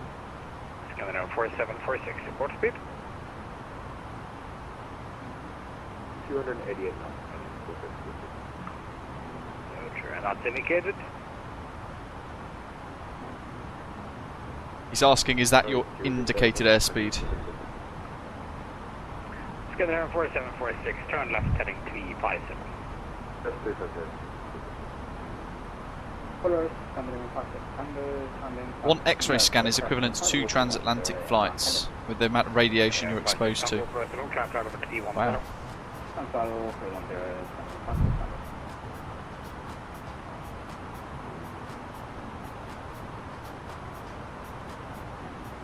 Close control, Scandinavian 909-360. So just up the rate of descent a little bit here, just to help. 909, close and over, Roger. So I'm letting the 137 speed just slip away a little bit. Because I'm conscious I've got now somebody starting to indicate on the TCAS 20 miles behind, so it'll be closing the gap. We could get 01 left and right, kind of like a bit of a staggered approach potentially. Ripam 3 Lima.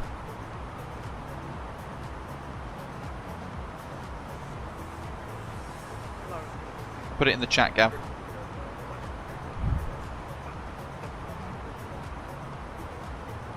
Depot, welcome. You can't get 2 transatlantic on the NHS, unfortunately. Very true.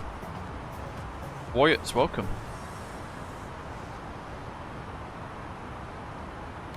Flight control, Challenger, November 41, then we go level 400. It's Centurio's on the frequency. Together number 4746, today, heading 080.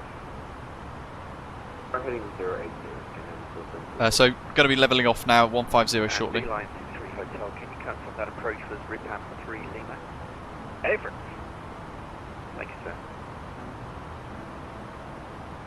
Scandinavian 98, Echo, contact approach 120.457. Contact approach on 120450 Scandinavian 908. Echo, thanks to the ATC, have a good day. Scandinavian 15, levelling off. Passing 4,400 feet, good day. We've got Tower. 74745, approach, hello, identified. Info Victor. 55210. QNH 1003. Nordic 2 Papa Foxtrot, proceed direct Namon. Direct Namon for Nordic 2 Papa. Can you confirm for us level 210? Affirm 210. 210 and direct Namon for Nordic 2 Papa. Thank you. Go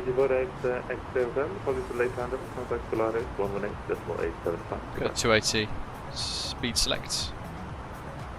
118.875, vehicle 8210 with the Oslo approach, good afternoon, Scandinavian 908 Echo with Victor, flight level 150, direct Rokin.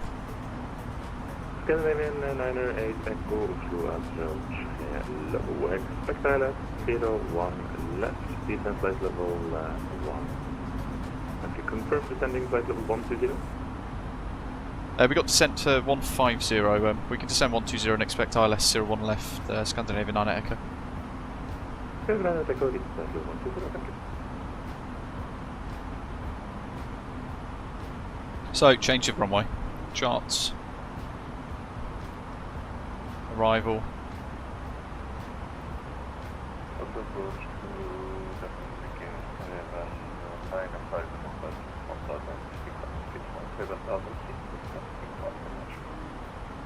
Scandinavian approach below identified, climb flight level 210, proceed direct.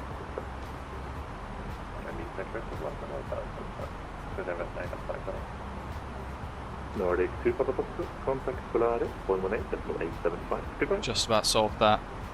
Polaris 118. Rad nav. 75 for Nordic. So, what have we got on the charts? I've moved my screen now. 01 left. 458. 110.3 OBW. In 160 till 4 DME. In through Valpo, mandatory. 012 the inbound course. 3 degrees slow. Looks good. Okay, 458 is direct Okra.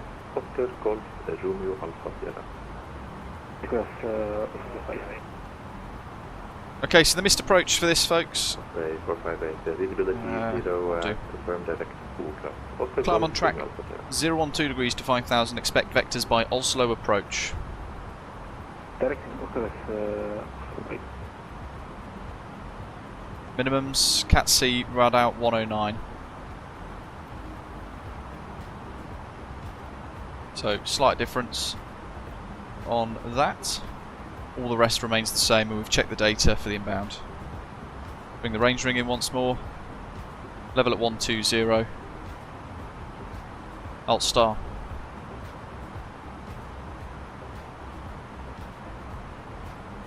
And we'll wind it to 270. While that's happening, I'm just going to neaten up my Navigraph screen and change the runway to 01 left. Oslo approach, hello, Scandinavian 471. Just to make it match. 157 for 150. Scandinavian 471, Oslo approach. Hello, expect ILS 01 left. When correction and descent flight level 120.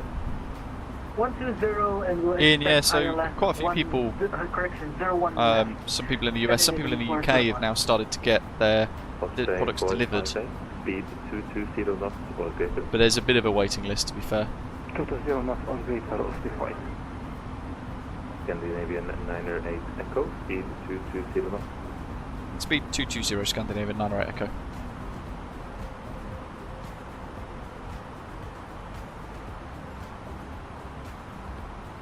Chris, have I done a tutorial series for the A32NX? No, I was going to a little while ago.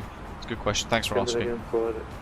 But the problem I had was every time I did a tutorial video of some sort with the A32NX, they changed stuff and moved things around, so it then made those videos completely redundant and quite confusing for people. So it just got to the point where I gave up trying to do a tutorial on it until it was at a point where it's just stable, basically.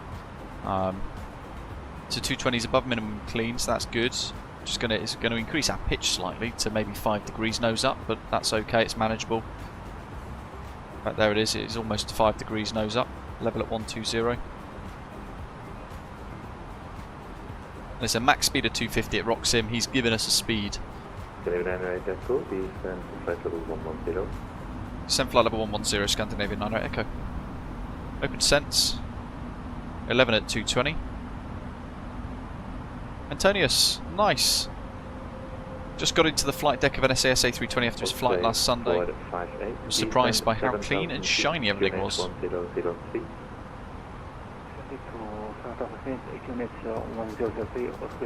Let's pause this music.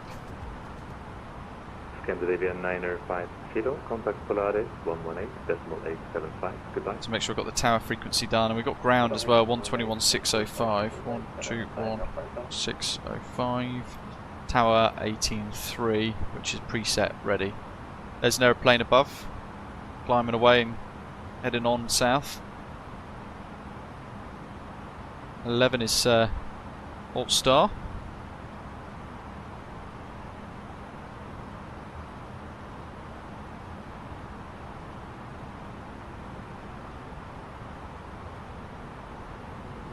So, Aerosoft Mega Airport Oslo-Gardermoen. And they will be flying in, which is always quite a good test of the airport because the sim is having to dynamically load everything in as we start to get closer, and it's a really good way of testing the performance of that scenery.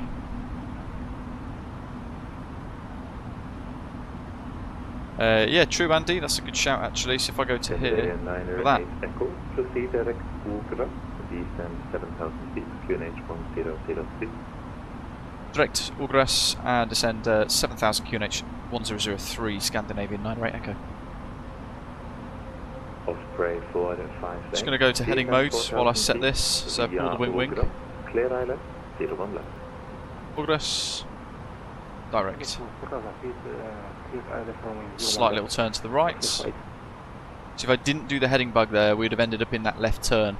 220. 707, passing 5,000 feet for 7,000.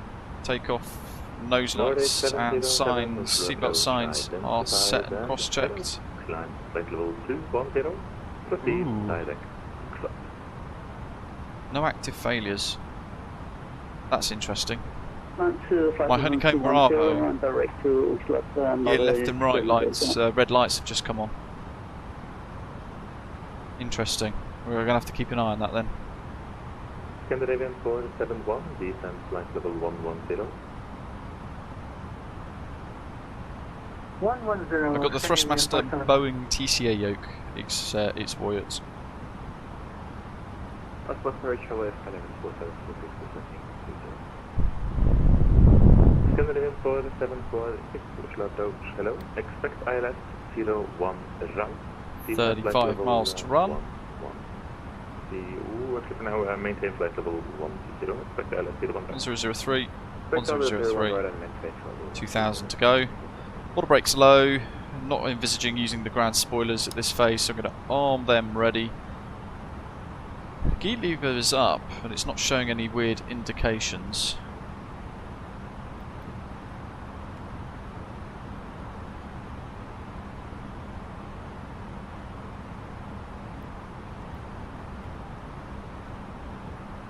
Now it says no active failures, so it might just be a weird, erroneous reading from the honeycomb Bravo. But the red lights don't usually come on, I don't think. I don't notice, unless there's something in the flybywire A32NX that makes it happen. Scandinavian 471, proceed direct Ugra. Here we go. Direct Ulgras, 471. Ulgras.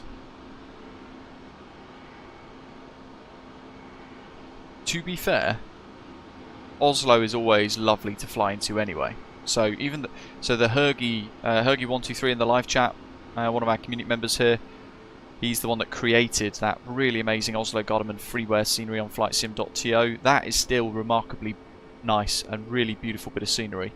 This Aerosoft Mega Airport Oslo-Gardermoen, I'm hoping, is probably going to be like the real creme de la creme. Nordic 707, proceed direct Kelin. Ron, he wasn't an A320 pilot, he was a former 737 pilot, so... Direct Kelin, Nordic 707. Nordic 707, contact Polaris 118.875. Yeah, those of you who fly with Osprey Airways, there's loads of routes into and out of Oslo as well. Polaris 118.875. Very true, Hergy, it doesn't, does it? Scandinavian 908 Echo, descend 4,000 feet, clear ILS 01 left. Descend 4,000, cleared ILS 01 left, Scandinavian 908 Echo. Scandinavian 908 Echo, correction, descend 4,000 feet via Ugra, clear ILS 01 left. Descend 4,000 via Ugras, cleared ILS 03 left, Scandinavian 908 Echo. Osprey 458, speed 190 knots or greater. 190 knots or greater, Oslo 5. The decel point's coming up, but we've got select speed 220 down to 4,000. So I'm going to activate approach phase now. That's ready and in the box. Get LS mode on. 24 miles to touchdown. Scanning for 71, speed 220 knots. 220, 471. Look at that. 4746. Proceed Oh, beautiful. Oslo. Yeah, so we've got Oslo by Orbex, Oslo-Gardermoen by Orbex. That's one scenery option for you to purchase. We've now got the Aerosoft Mega Airport Oslo-Gardermoen that we're about to arrive into for the very first time. And that is possibly going to be the best one out of all three. And then there's the freeware one from Hergy 1234, which is just exquisite, and it has an Osprey Airways dedicated gate too. 4746, speed 220 knots, descent for correction descent 7,000 feet, QNH 1003. So I've got my charts ready. Via Ogres 4,000. Oslo approach B-line 63 Hotel with you, descending through 17,300 for flight level 120. Oh, commentator, crikey. Big old thunderstorms, and his internet's gone out now. Descent flight level 110. Expect runway 01 right and then flight level 1. So, heading's on managed for now. Down to 4,000, couple to go. Speed 160 knots till 4 miles. Got one on the approach now, 7.5 miles ahead. Speed 160 or greater until... Keep smashing the like button, folks. Almost there to have a really good look around. Scandinavian 908 Echo, speed 190 knots. Speed 190, Scandinavian 908 Echo. Okay, so through the green dot, flaps 1. Down to 190. Scandinavian 471, descend 4,000 feet via Ogres, clear ILS, 01 left. The Moz, LS is on, QNH is set. 4,000, cleared ILS 01 now. Scandinavian 4,000.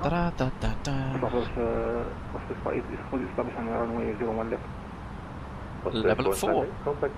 Low the glide slope. 118.3 Oslo 5. Love VATSIM when it's like this. So 190, and then we'll reduce speed at 8 miles to 160 till 4 DME before then reducing to final approach speed.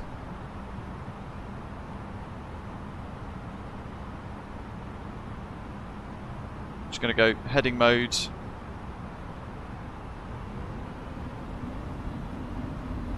Approach mode is now armed.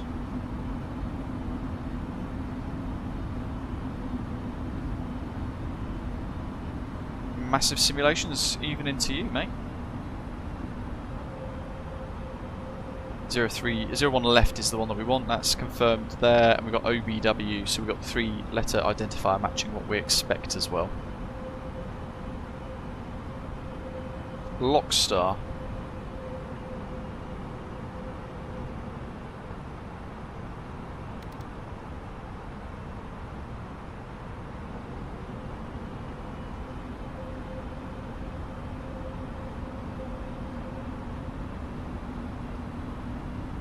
There's the airport. Autopilot 2 engaged. Scandinavian 908 Echo, speed 160 knots till 4 miles. 160 till 4 DME, Scandinavian 908 Echo. Gardermoen approach, Scandinavian 165, flight 120, inbound, takeoff, flight 216. Scandinavian 165, Oslo approach, hello. Missed approach is to 5, so I'm going to set that ready. 1003, expect ILS 01 left.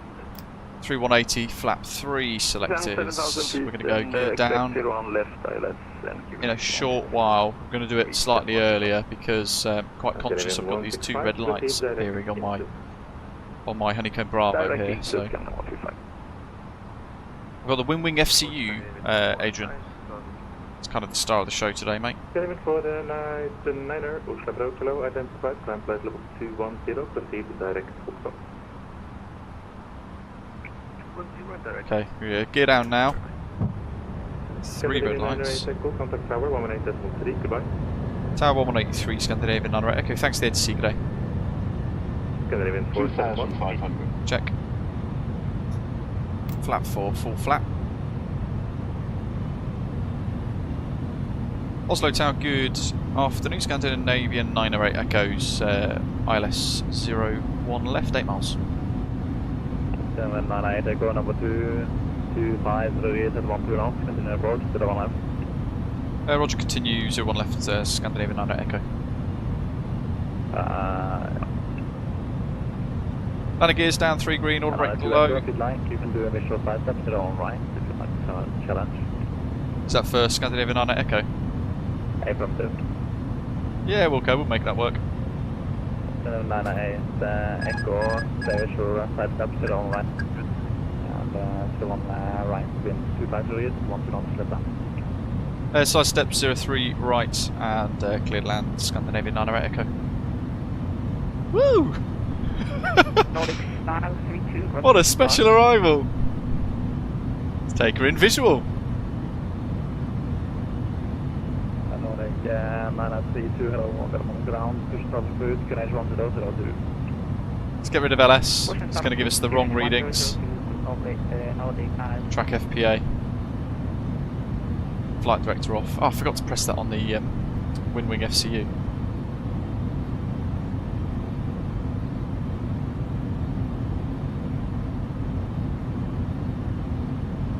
Gardermoen Tower, hello, Scandinavian 471 flight, correction, fully established ILS 0. On approach speeds, let's go. Scandinavian 471, hello, Gardermoen Tower, wind 253 at 1 2 knots, runway to the 1 left, continue approach. Slightly misjudged that final turn there, we've got time, just work to get it back in. Scandinavian 471.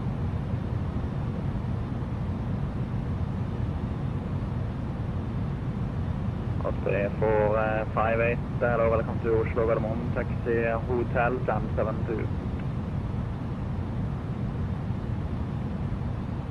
Then the 72 via Hotel, Osprey 5. Landing memos, no blue. 1,000. Check. Scandinavian 471, wind 253 at 1 2 knots, runway to the 1 left, jet land. Little bumpy, it's all good.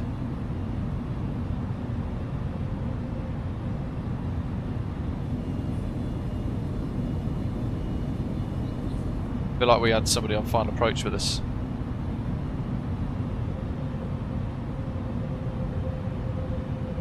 Osprey 5, cushion 4, 58, monitor ground 11605.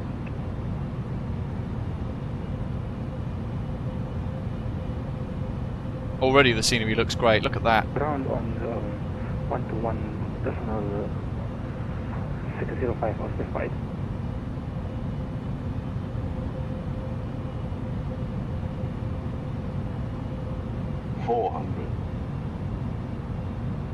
Love a little visual approach. It's very rare we get side steps actually, it puts us to the test. Because this is fully visual. It's down to us to get it right. No instruments. Obviously we've got different minimums, but our minimums 03 left or higher, so that's 50, fine. Looking ahead. 40, 30, 20. Ooh, early on the old flare there. 10, 5.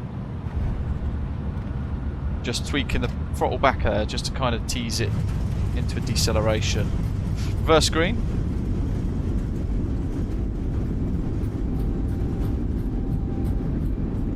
$80 knots, my brakes.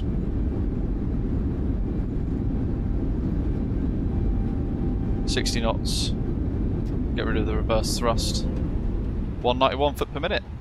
And there's the touchdown zone. 471, do we have landing clearance? Scandinavian 471 affirmative, gave you a long time ago, you didn't listen. Yeah, he did give you clearance. Oh shoot, my apologies. 123, nice. Off at Bravo 6. Scandinavian 998 Echo, hello, welcome to Oslo-Gardermoen, taxi Paisley taxi, hold short Juliet, and then contact ground 11605. Taxi Old Short Juliet Sound, ground 121605, Scandinavian 9 Echo. Thanks to the ATC, really appreciate it. Have a good day. You too, see you then. That's it. Keep it rolling, 121, 605. Tower, hello, Scandinavian 474. Nordic 40 Tango. America 40 Tango, it's the Squawk 5017, and the readback is correct. Flaps up. Speed brake retracted. Can you repeat the clinic? Return off, get that on. Strobes off. The Squawk View starts. 5017. We're going to press the Winwing FCU to flak back to heading mode to reset the aeroplane ready for the next journey for the next set of pilots. Only one sector from me today. And Juliet's here. So we shall hold short. American 932, taxi Huntington, runway 01 right, via Whiskey and Sierra. Look at this. Whiskey and Sierra, Nordic 932. Oslo-Gardermoen, good afternoon, Scandinavian 908 Echoes, hold short of Juliet from Bravo 6. Scandinavian 908 Echo, good afternoon. Ground to taxi via Juliet, stand 38. Taxi Juliet, stand 38, Scandinavian 908 Echo, thanks.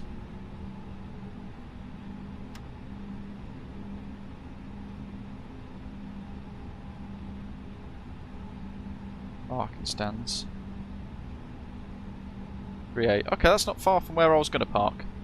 So, we're going to go, is it Shift V, ENGM, hopefully, you guys see this? No, you can't, so I'm just going to change the display. There you go, Oslo, Aerosoft VDGS driver. Next page, stand 38. Selected. Then ground, hello, Scandinavian 471 on mic, request taxi to the gate, please. Scandinavian 471, ground, That looks really stunning. Excited to check this out. 776 via Mike Hotel Alpha, Scandinavian 476, for contact person 471. American 903 is expected to go wrong through make a right turn on the Papa there, and then Sierra at the holding point runway 01 right. Nordic 932, my apologies, we didn't make whiskey, so right on Pepper, Sierra, holding point runway 01 right, my apologies. So we're off in a corner there, that's our stand. APU's available.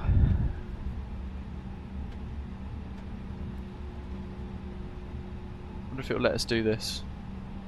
Electric pump on. Oh, it's the brake bug. Just get it rolling again. Have a good night, Ian. Engine 2 off.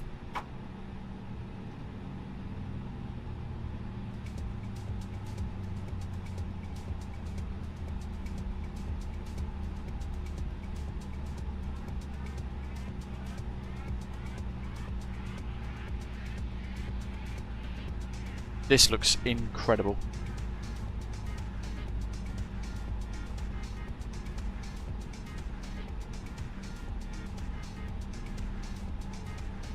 Stand 40, 38's just nestled off in this little junction, so with that in mind, let's get the nose lights off.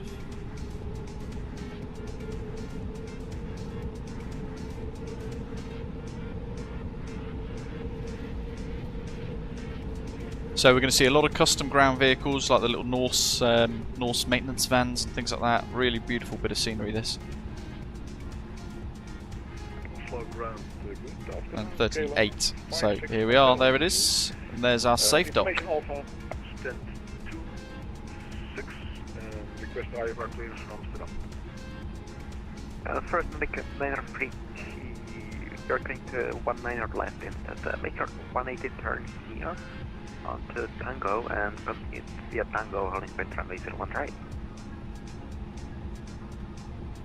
182 A320. Tango, Look at that. 0201 right, November 932. And hello, Scandinavian 4746 on Juliet. Scandinavian 474. Wowee, that's daunting. I knew it was there, but my goodness, that's close. 10655 Juliet, thank you, Scandinavian 4746. Let's see if it's got it right. Cam 56 Hotel. Stop. Hello. You are clear to destination Fire brake set. Amsterdam. Yeah, the one alpha departure. Runway 01 APUs on. Climb pressure is 7,000 feet. Squawk 1462.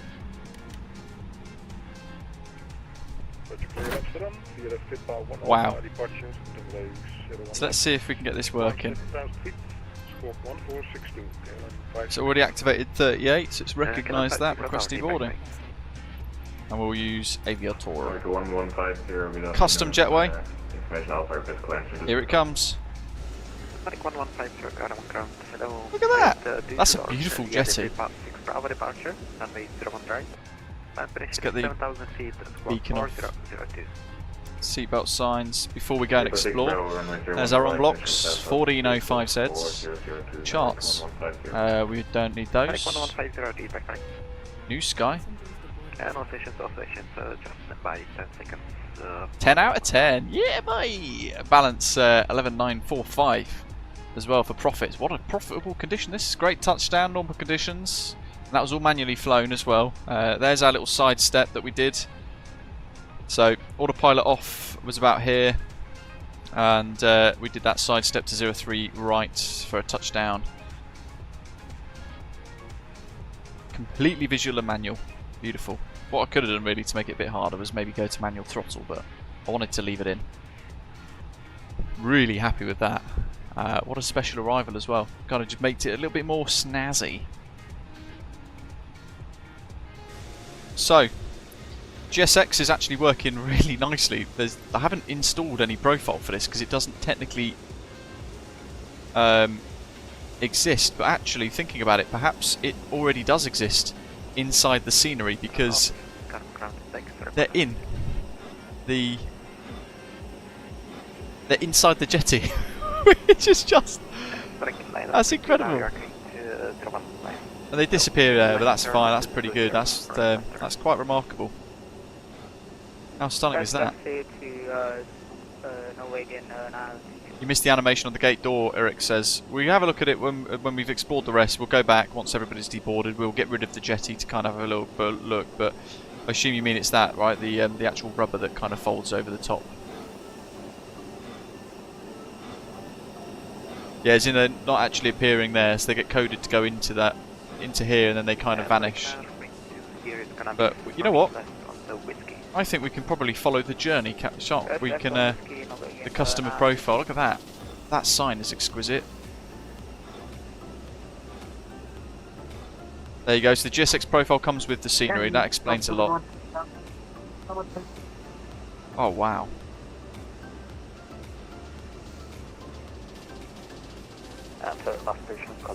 Which way do we go?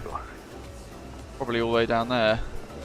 And ground, Scandinavian 471, shutting down for the night. Thank you so much for the APC. We will see you next time. Let's go slow down the pan.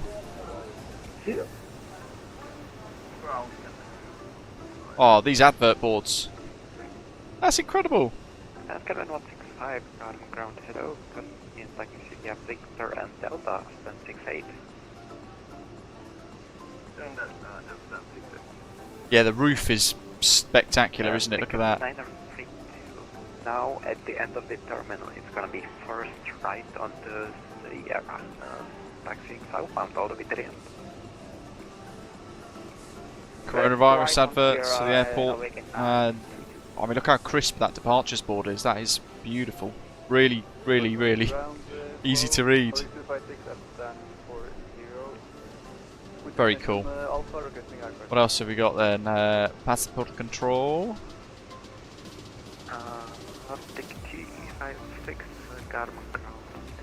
Oh, the interior of this is just stunning.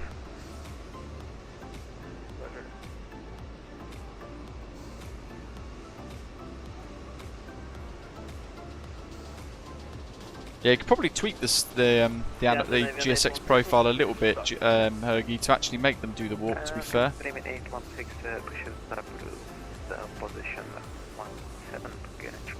Oh, the fact that we've got all these people in the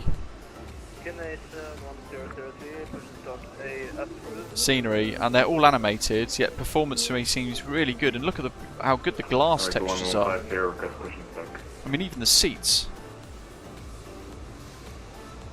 actually looks like kind of like the plastic leather effect that you get in the terminal, which is just remarkable.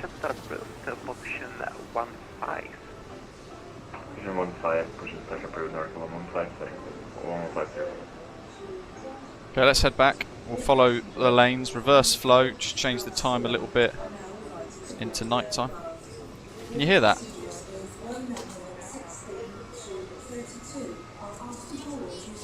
Oh my god.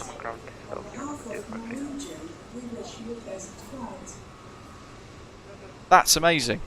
Ambient announcements for passengers. Hopefully you guys could hear that.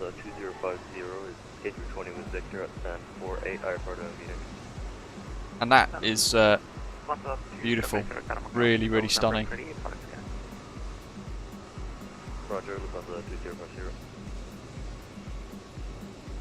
Eric says, if you copy the GSX profile that comes with the scenery in the virtuality folder, the passengers will walk and follow the right path all the way to the terminal. See, I looked for that today before the stream and I couldn't find it in the preview version that I've got, so probably it could be a reason why that's not quite working out for me.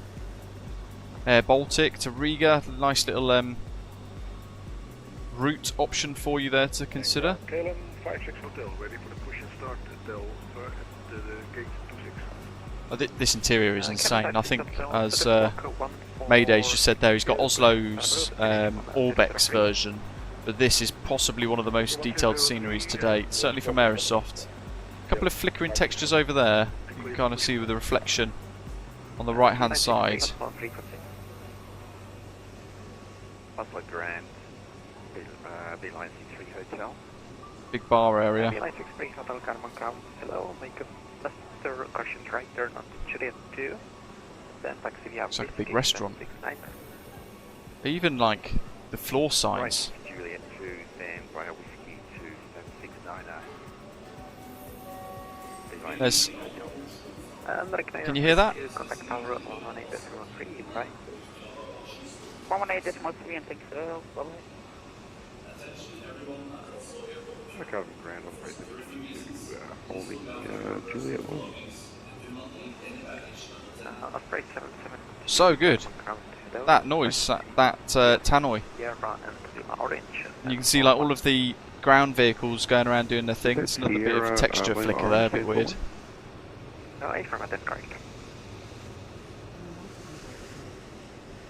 Negative. But yes, it's not the first scenery to include the ambient announcements, as Ashley is pointing out. In fact, NZA Simulations have made some of the finest ones with the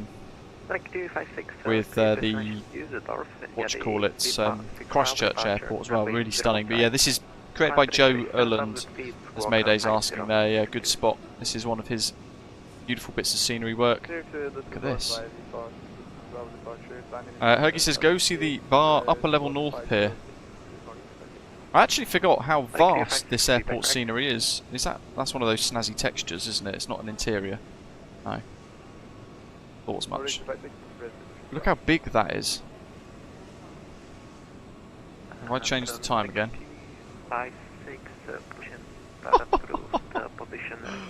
That is beautifully Scandinavian actually. It gets the character of the airport down to an absolute T. Yeah, all the shops look a bit closed. This section looks a bit barren, doesn't it?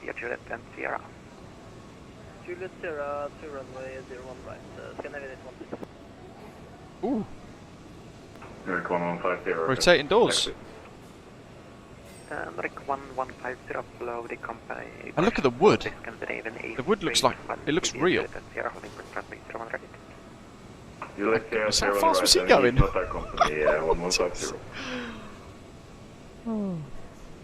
Right, let's have a little look. What have we got around here? Welcome. Check in. So I've turned the music off now because I want to hear some of the other ambient announcements if we get any.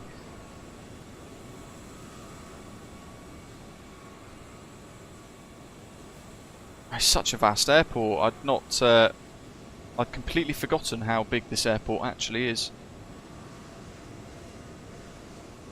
Oh, you know what that's probably going to be? Is it? No. That'd been really cool if it was like a an animated lift.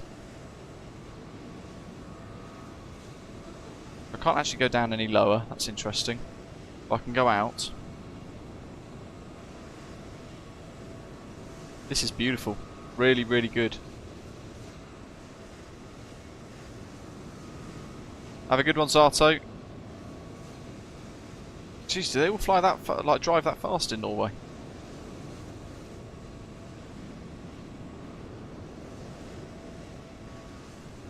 Hey, there's Gav, I think, coming in. I mean, even the textures on the roof here, not even that pixelated. It's not. They're really stunning. Look at that. Looks like proper texturing on the roof. And the wood there, as Roy's saying, is quite spectacular.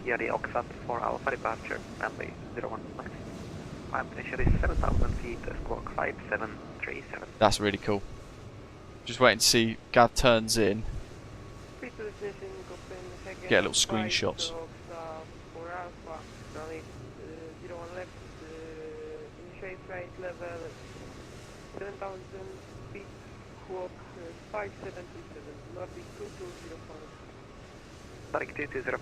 Yeah, we've got to go see the tower. We've got to go see the piano as well that's playing.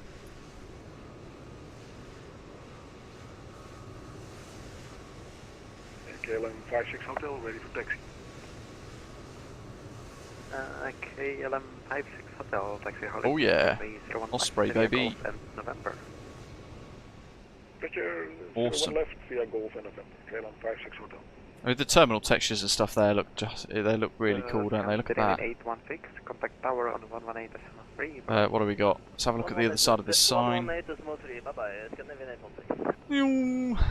And Rick 1150, contact tower 118.3. Crazy fast. 118.3, Nordic 115. Look at that. It's so good.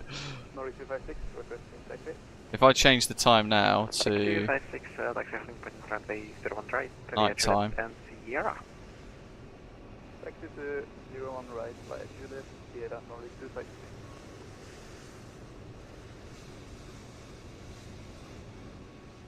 Look at that light reflecting off the side of the building there.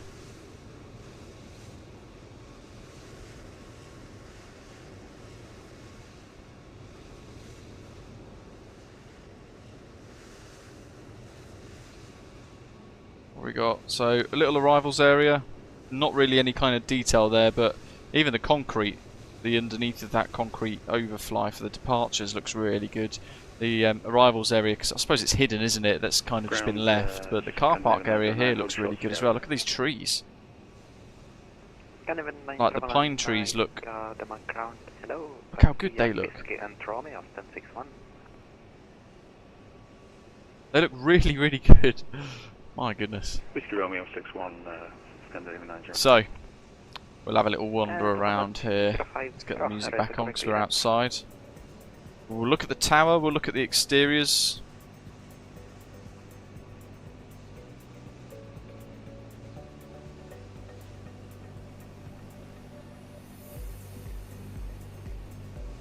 Oh, it's huge, this airport. We'll go over towards what I think is the train station. And even the car park looks really good. Copy, Lufthansa 2050. A couple of hotels as well. Radisson's on each side.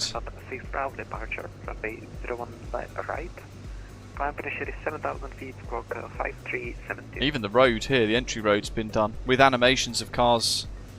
In fact, they're doing the route, aren't they? So the ones we've just seen do the forecourt are all coming off the forecourt and down the ramp towards the bridge to head back off again. That's really stunning. We'll have a look in a second, Hergy. I've just noticed the Norse tail over there hanging out. Oh look, there's Centurio landing in his CL60. Lufthansa 205 On 03 left. It's gonna be Oxford 6 Bravo. That's good timing.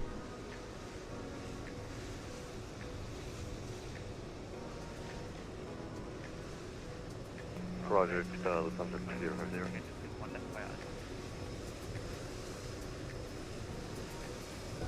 Lufthansa 205 Charlie. Whoa, cheeky little overflare. Thunder 235 Romeo, Karma Crown. And he's down. 176 via November and Kilo.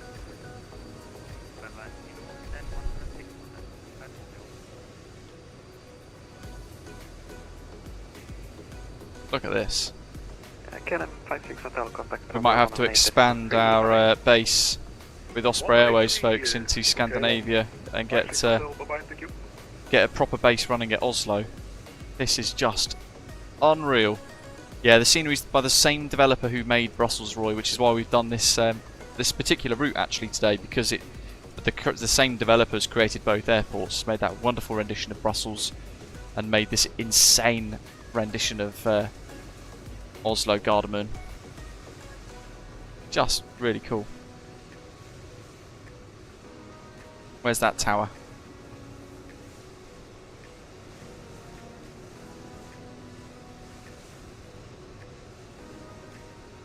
Ooh, too far, close. Take 256, contact tower 118.3, bye-bye.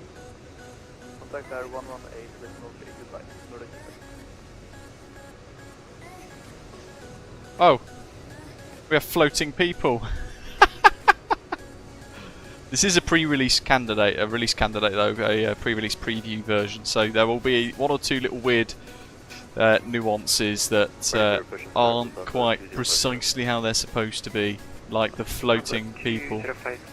I think I read we're in training for Hogwarts. We can just take this seat though, can't we? Look. QNH 1003, position 6. Oh, crikey. Lufthansa 2050.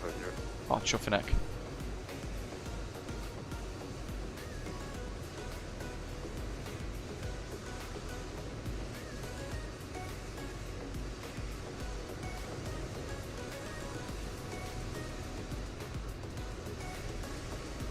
If I go to night time, go to my favourite time, just as that sun starts to drop, there we go. Look at that. I wish I was an Oslo VATSIM controller now. Even the cars, you can see all the cars kind of still working around the airport doing their thing.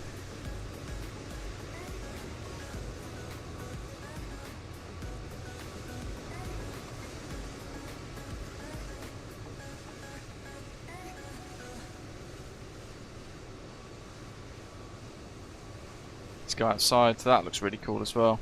Albeit the floating people kind of do ruin it a bit. And what we'll do is have a look at the maintenance hangar. Look at that, even the taxiway green lights. Ground Canadian 511 holding short at whiskey. Canadian 511 Gardermoen ground, head out on the taxi system. Recenter that horizon. Whiskey, actually be a Sierra actually. Textures for the Radisson down below. Sierra and Juliet Canadian 511. How is the winter season modelled? Good question. What I'll do is I'll look at the engineering areas and then we'll switch it to a bit of a snowy moment of time. I forgot how big this airport is. No, Adrian, this is Aerosoft Mega Airport. Is it in the title? Yeah, it is. Aerosoft Mega Airport Oslo-Gardermoen. Medin, I've just done a flight. They all come out when we do stuff like this. Musty, you could do the one we've just done. Brussels to Oslo. There's a little security patrol there.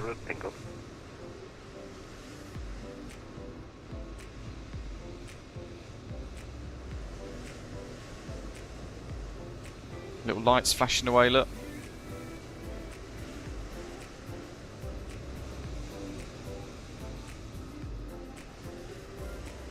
And you even got animated people there doing a stand walk ready for a flight to come in.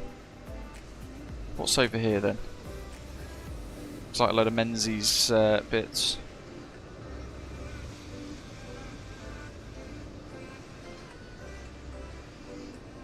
Even the backdrop of it, the LODs are so good. Mikhail, yeah, don't worry. We've still got a lot to do. I think we've only seen maybe like a quarter Hello, with destination Kastrup, Copenhagen. of the scenery so far. Yeah, the Oxford 6 Bravo departure, and way 01 right. Climb pressure is 7,000 feet, squawk 5076. What do we got here? Little 50 limit. Crossing point there. There's a Scandinavian maintenance facility here, Geek. So yeah, this is created by Joe Erland for Aerosoft, so it's called Aerosoft Mega Airport Oslo-Gardermoen, but the developer behind it is obviously the legendary Joe Erland.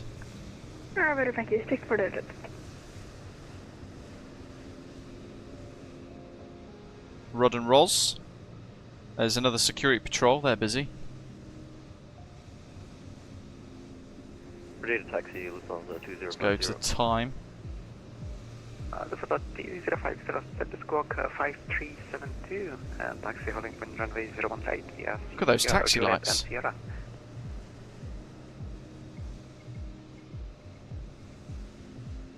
Squawk 5372 via Romeo Juliet and Sierra. There's your guard lights.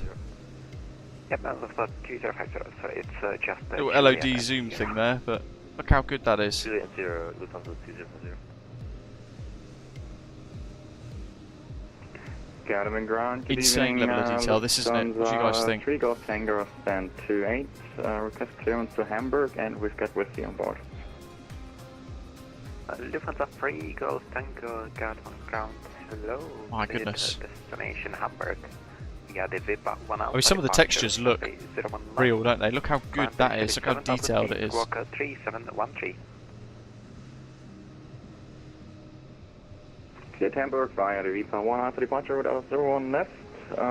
Climb flight 7,000 feet, and the squawk is 3713. And that for an overview of the airport as well, just as we skirt across to the other side. Insane. There's not even a single building, from what I can see, popping. You know, when you got some of the sceneries, you see that some of the buildings kind of fall out of a draw distance and they disappear a little bit.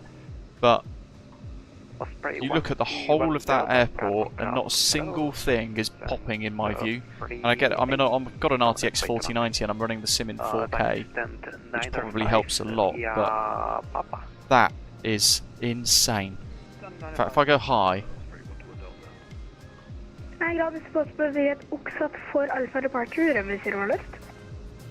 helicopter view I'm going to call this.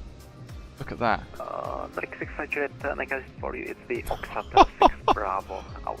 That's incredible. And we've still got to go and see, because there's like a military base over there, isn't there? I might have had my wires crossed, and the cargo apron on the far end and stuff. It's oh, there's the train. Oh my goodness. I was wondering if that was animated.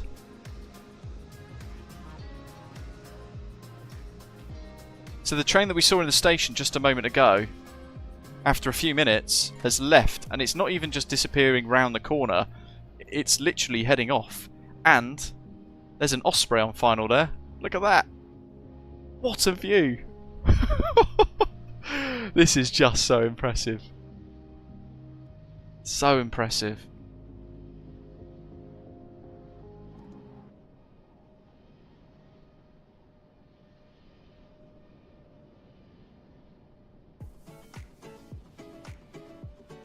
Beautiful touchdown. Absolute pro. Right. Yeah, this is next level. What a way to set another standard, eh? This is Pyrig Devco East Midlands Airport level of complete brilliance, but 3 times the size, which is even more brilliant. What we got here? Like for Tango, taxi runway runway 01. Some sort of maintenance facility. Golf and November. Stand 987. God, that many stands. Taxi to holding point 01 left via Golf and November. Nordic. West. Even the textures of the apron. The signs and stuff is just really stunning. Ah, the de-icing stands. Got it, mate. Thank you.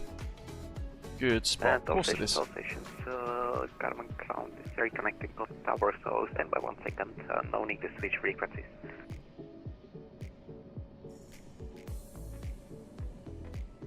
I mean, the trees look real as well, don't they? They don't look like that kind of generic Asobo stuff. They look insane. There's a Norwegian facility here as well. Good spot, Hergy. The modelled electric buses down by the de-icing stands there. Oh, this is where we parked the BAE 146, wasn't it, when we crashed all that time ago? It's the cargo centre.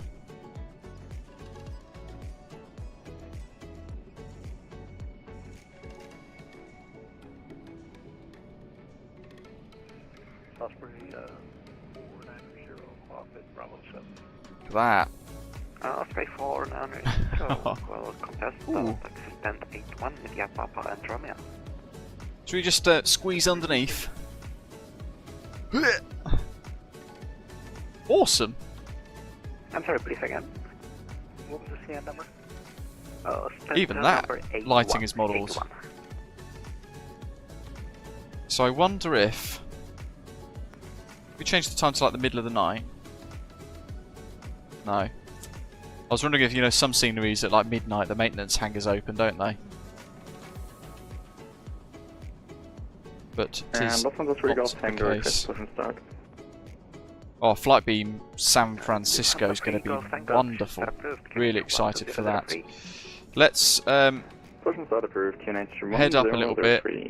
I'm just going to set winter, which might bugger the textures when we go back to normal weather, but let's find out. Winter sky with snow. There you go. Does that look realistic enough?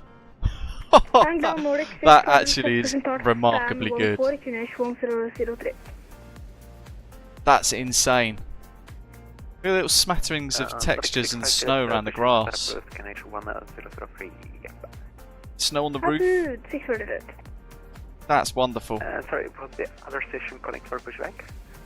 All the roads de-iced, protected. That is insanely good, isn't it?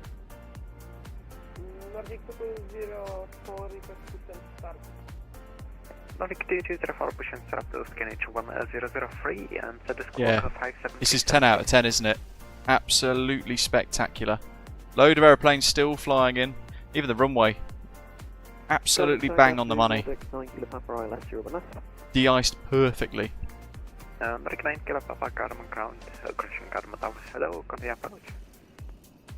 that's insane. So impressive.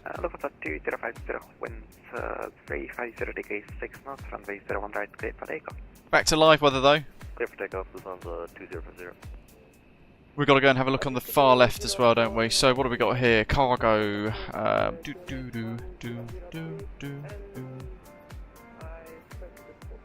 Yeah, I'm not sure what the price is going to be actually, to be fair, but even if it's sort of 20 odd quid, I'd actually probably say this is worth every penny. Look at the lorries. Even the lorries have got really exquisite, precise detailing. Spirit Air cargo handling as well, their little lorry station. Insane detail, this. And DHL. DHL.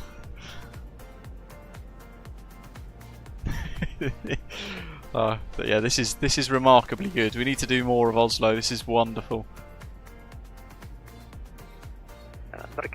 Mega impressive, this. I feel like this is Wesley landing. Is it Wesley landing?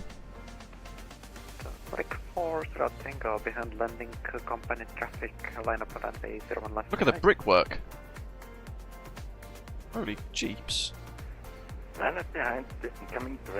That's insane. That must have taken hours.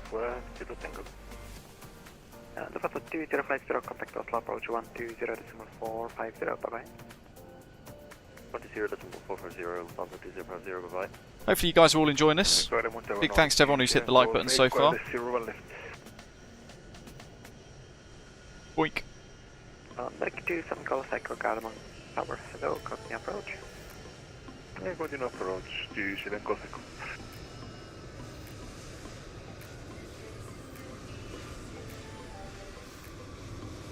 Let's get that runway crossing in before the next aeroplane comes in. Look at those wigwags. Runway guard lights. This is unreal. Nordic 6 request taxi. Not sure what area this is. Taxi runway 013 via Golf 1, Hotel, Yankee, Papa and Sierra. Holding point 0 at Drive Golf 1 Hotel. Obi-Kenobi, I'm not sure about that, mate. I know this is created by Joe Erland, and you can only work on one thing at a time, really. It's just one guy that's done pretty much all of this. Just complete brilliance. Complete brilliance. Welcome to Oslo, taxi stand 60, via Mike, Hotel and Delta. 60 by Mike Hotel and Delta, Nordic 90. I'm not sure what this side of the airport is, to be fair. Don't know if it's like the FBO or...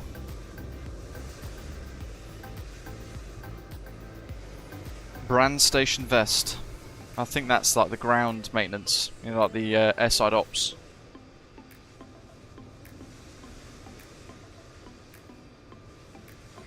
Ooh. What's this? Rather industrious looking location. GA side, Eric, thank you, mate. Looks like the old tower there.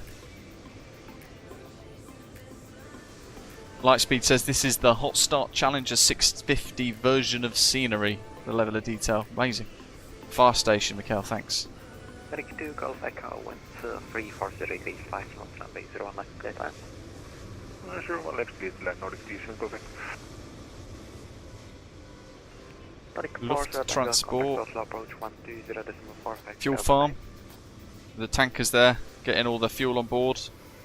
120.450, Nordic 40 Tango. And there's the military base over there. Have you spotted something parked up on the apron? I have. That looks exciting. There's so much to this scenery. There's so much depth and quality and detail. GSX profile included. Haven't got to that bit yet, Funky. I don't think they have. It wouldn't let me go further down, but we shall go and explore. Nevertheless, obviously we're working back towards the airport, so we're doing the outskirts at the moment. Make a left turn onto Delta and take We go empty kind of run-up area there. I mean, just pause the camera there.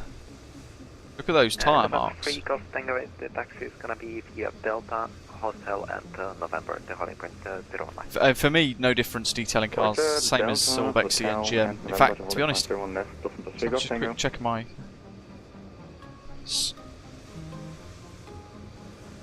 Yeah, about the same. Good afternoon, Scandinavian 059, radio check. Just a quick check here. 059, Gardermoen ground, hello, the correction Gardermoen tower, hello, the 5. Where is it? TAA. I'm on DirectX 11. Interesting.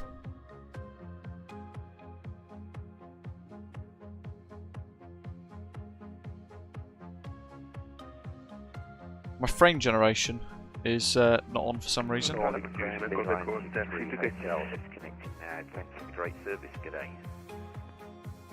got the stations at once, beeline 63 Hotel, thanks for flying, have a good day. Well, everything's on Ultra. Why is that off? It's fine, I didn't actually really make any changes, to be fair. DirectX 12, yeah, I'm not sure why that's turned off. I thought I had DirectX 12 on. Weird.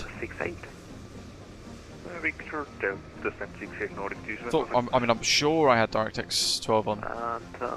Oh yeah. taxi holding point runway 01 left. So it keeps resetting itself to DirectX 11 every time I open the bloody sim. That's really annoying. Why do they break so much during updates? Look at that, absolute beast.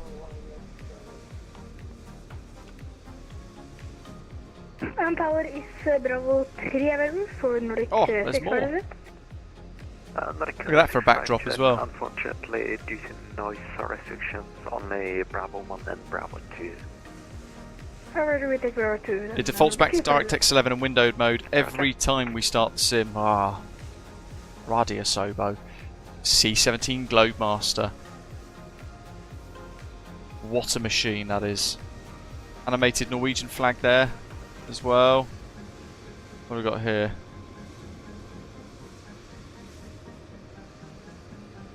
Amazing. Oh look, the little God, it's even completely crisp, that sign. 335 Squadron.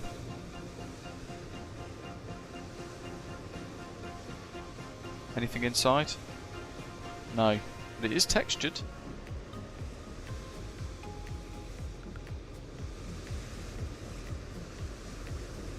There's so much to this scenery, this is amazing.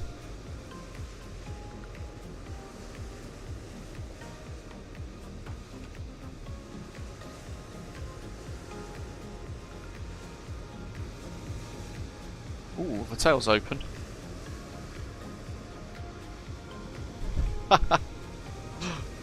Nice.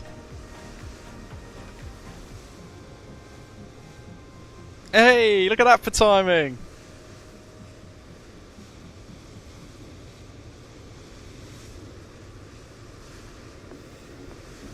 Oh my goodness, they've even got the rail lighting.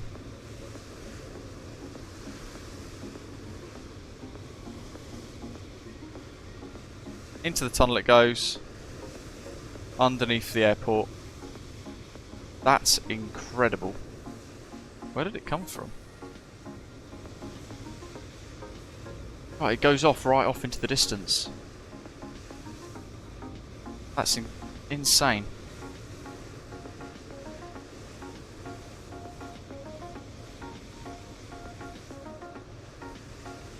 They look slightly custom as well, don't they? There's even like little smatterings of detail around the edge on the approach path.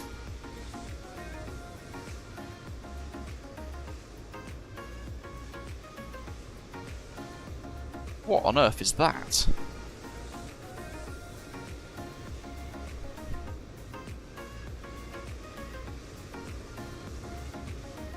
What is that? That's incredible.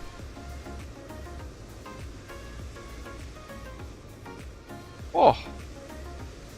Park the aeroplane there and have a photo shoot. Engine test bay, Roy says. MPS, good evening, mate.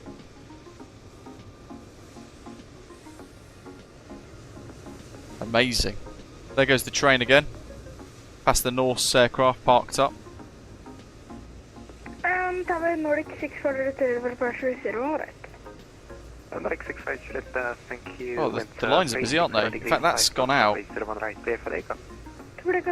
Nordic 6 for the Look at that for an overview. Top on the 3 Golf Tango, 35 pounds, 0 from left, 01 left. Thank you, look at the 3 Golf Tango, wind 340 degrees 5 knots, runway 01 left, clear for takeoff. 0 left, clear for takeoff, listen to 3 Golf Tango. There it goes, the little train, right on far right of the screen. Still poodling off into the distance there, towards the lakes. Is the train also lit, Roy's asking? You know what, that's a great question. We'll try and catch the next one, mate. We'll have a look at these Norse aeroplanes. So I'm running this with frame generation switched off. Longship 137, look at that. 787, stand 56. Information Bravo on board, request flight for clearance to Rome.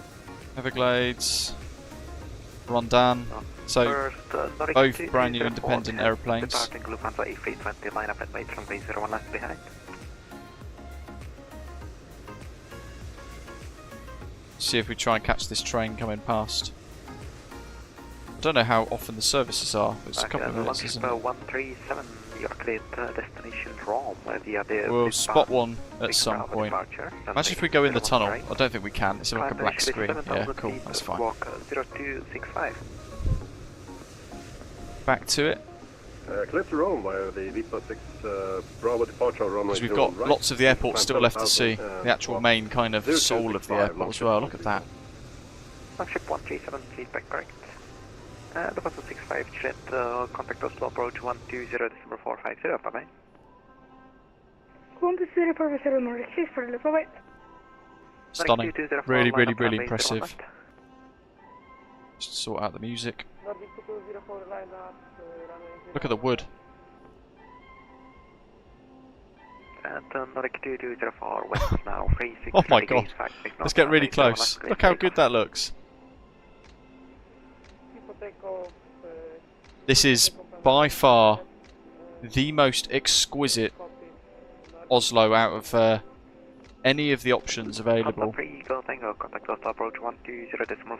that. I'll just change the time of day off in the corner here. Thank you, bye-bye. Look at that light cascading through the terminal building there. Tower Scandinavian 059er. Scandinavian 059, go ahead.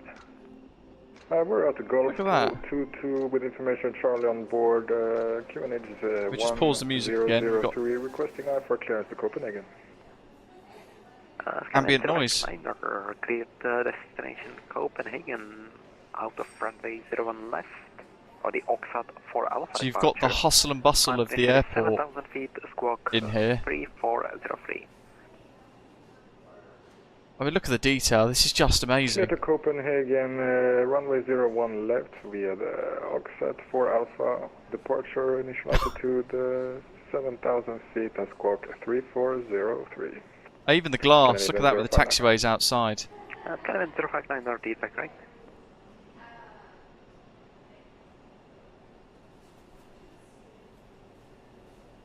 Just poke my head upstairs. In fact, we didn't even know how to go upstairs. Look at that. Phew. My goodness.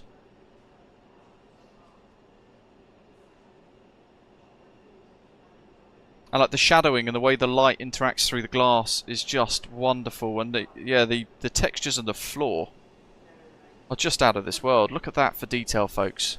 Without completely destroying performance either. What they've managed to do is create this remarkably realistic package. Total immersion.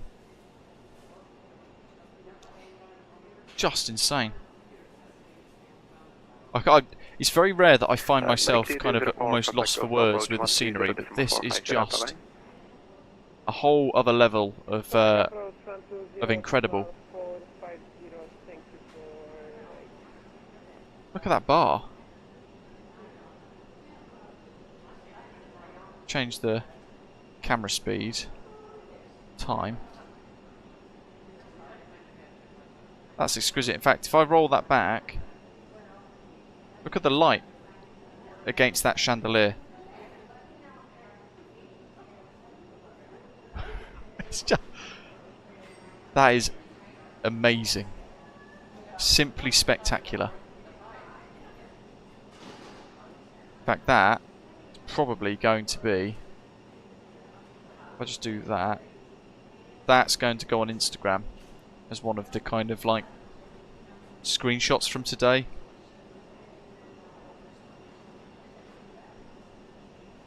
How spectacular is that? And I'll keep the music off because there's all this ambient noise around. What's this? Faster. Ooh. Oh, it's like a play area. Afternoon, Ashton. Welcome, mate. Where's the piano?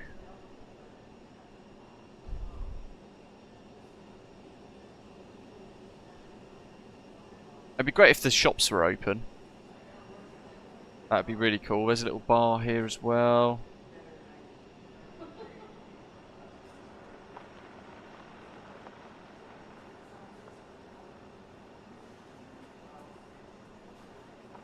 West Pier Domestic.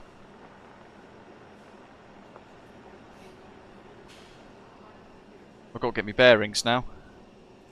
Where's the charts?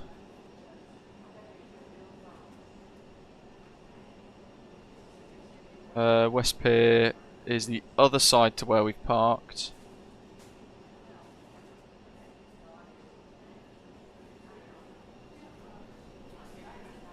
We just pop downstairs a little bit. I can't find any clocks. I've got to do this, so I'm sorry. Hold on. Let me just try and get this perfectly aligned. Boop. I can't help it.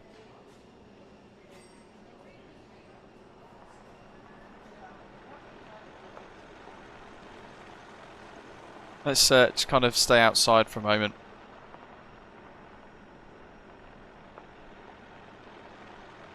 This is truly brilliant, isn't it? This is quite something. Even the cars,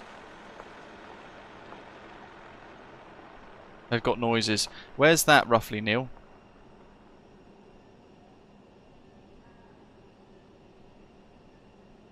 Ooh. Yeah, I'm not sure where the clock would be. Says, Neil says, is that the clock which looks like the man inside of it?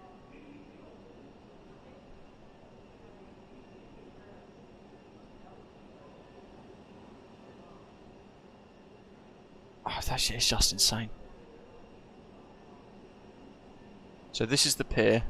So we're looking for the piano.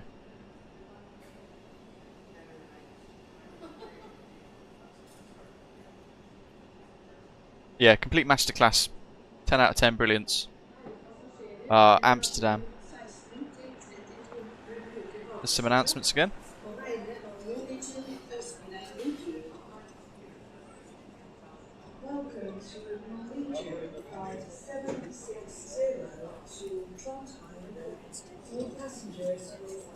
Actually got the real announcements in there as well. Oh, could you imagine how good that would be, MPS Gaming? This is there. Maybe imagine if the next version had arrivals and departure screens linked to the online live data from VATSIM. That would be amazing. Could you go to the end of this pier and look at the prop terminal? That's where I'm going, mate. There's so much to see. I mean, look at this as it reveals itself now.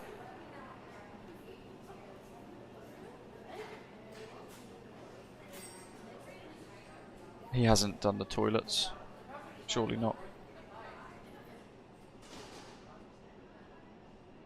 No, good. That'd be absolutely wild if he did.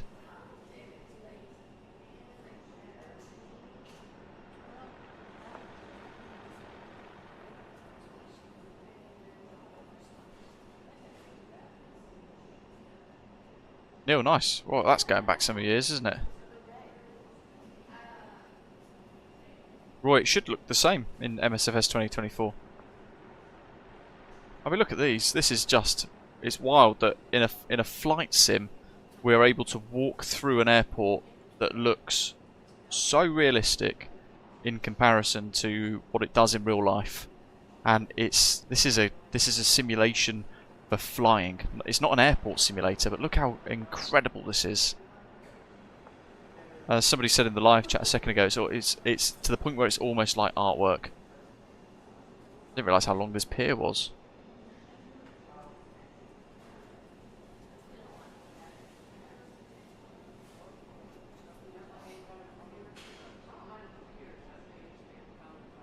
Oh, the Travelators. They're animated.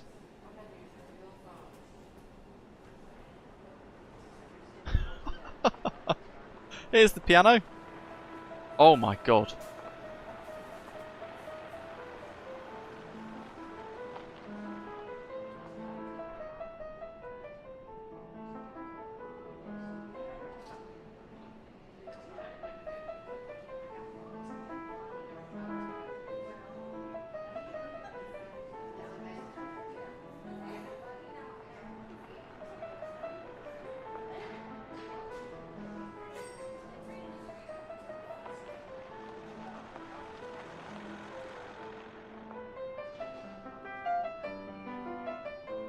That's amazing. Probably going to get a copyright strike now. God damn the pianist. How wonderful is that? This is like a simulation in itself.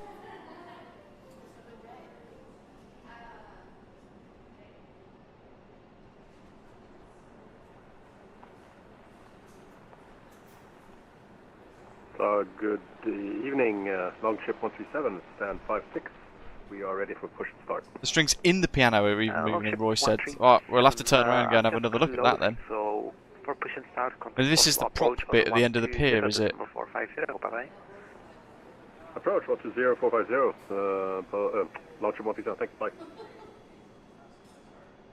Scanman 059, or Gardermoen Tower.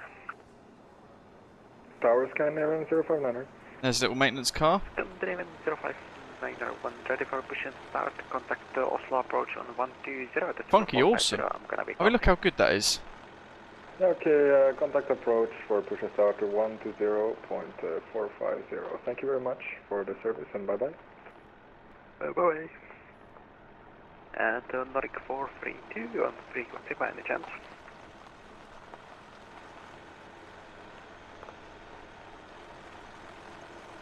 Yeah, could you that's just insane how we've come, isn't it? How far we've come. I think this is the prop area, right? Contact approach on 120.4. Oh look, that's got an interior as well. Good night. Good night. That's just the ATC's going away. What have we got here? Wildero. Oh wow. Ooh, that's weird. It didn't let me in.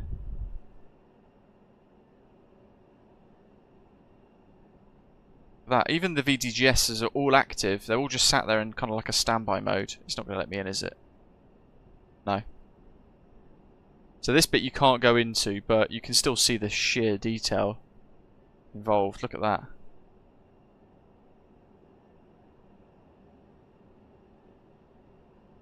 Have they actually got the piano keys moving? And have we missed anything else? We've got to go and see if the train has got night time. Oh, look at that backdrop. I keep saying it, but it's just so impressive, this kind of scenery. Air Force Museum. Where is that though? Like from where we are now, how would I get to it? Do you know what I mean? So we are... In fact, I'm looking at Navigraph, but that doesn't actually help me. I'm Kilo 1 cul-de-sac. Southwest by 1 left.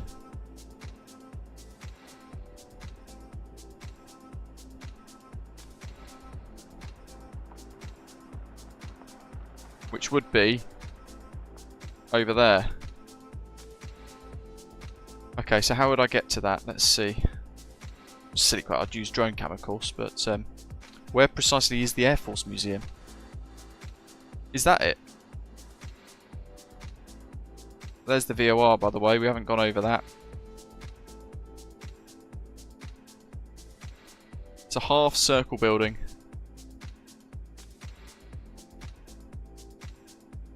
Let's go up high so we can find it.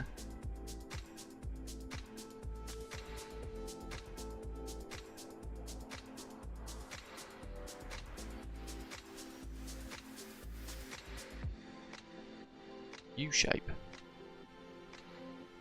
So there's 01 left.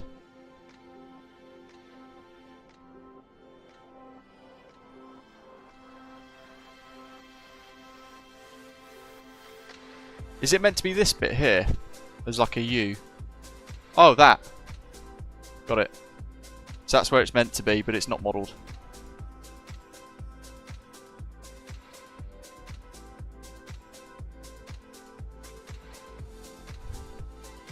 Got to try and spot that train.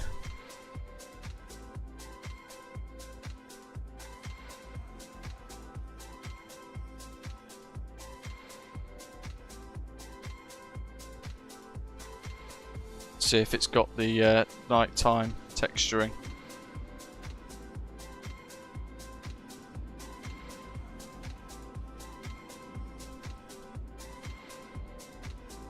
Welcome to Train Sim.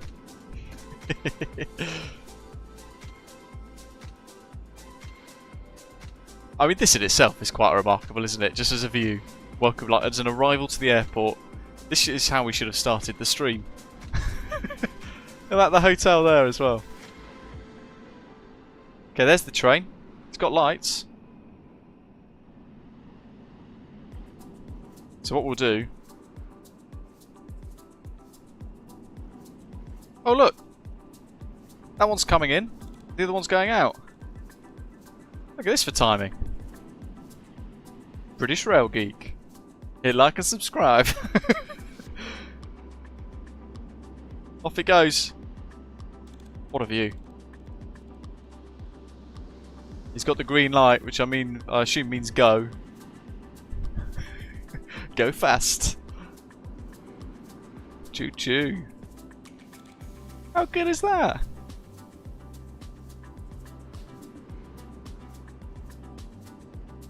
Weather time. Time. I mean, for me, the actual textures of the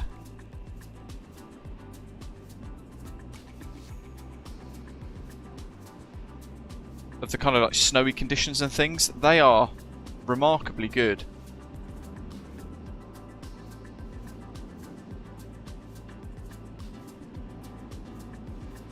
Down to every single panel of grass. Just amazing, isn't it? It's a work of art, this. And there's a clock. Let's see if it's... Oh, it works. Here you go, folks.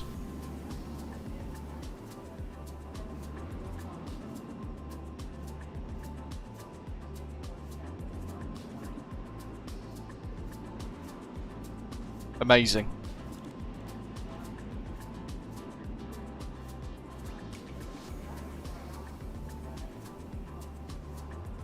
Couple more check-in stands. This is vast, vast, vast. And the performance is so good.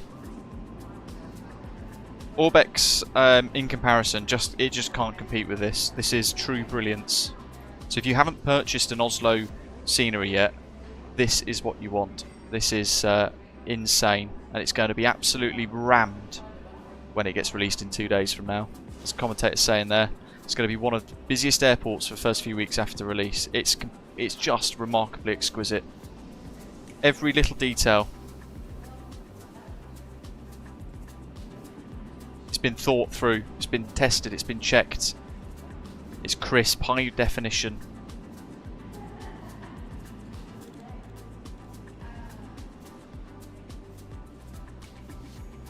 Remarkable. Really impressive. We'll do some more flights in and out of here. Truly spectacular. Look at that. It looks real. Have we got security lines? Let's follow that passenger there. See where they're going. It's great. I think we've literally been walking around here and exploring for 30 minutes. And we're still going.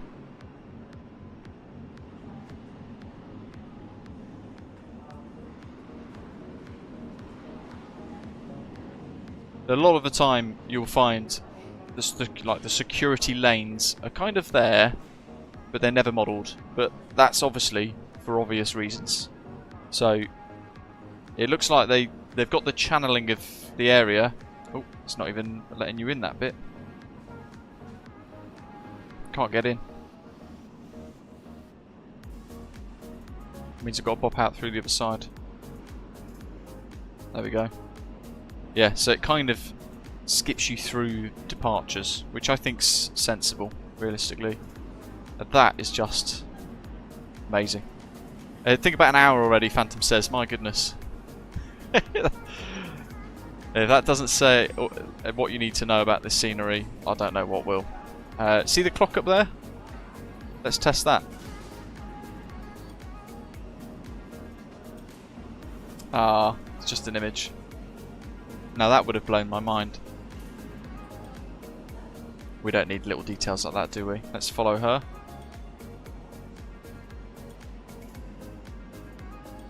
JJ, welcome. Can't fault it. Insane. The amount of detail here. Look at that. The way the light interacts through the glass, the textures, the sounds, the ambient noise, the vehicle animations, the GSX profile that's included, even down to the fact that we go airside here onto the apron area. Look how crisp that is. Almost looks like a photograph. And then you look at the... Ah, chuffing neck. Well, we could look at the wood as well. Look how good the wood is. I was going to say, look how good the brickwork is. Actually looks like real paving. Down to the fact that we can see the bolts in that bollard.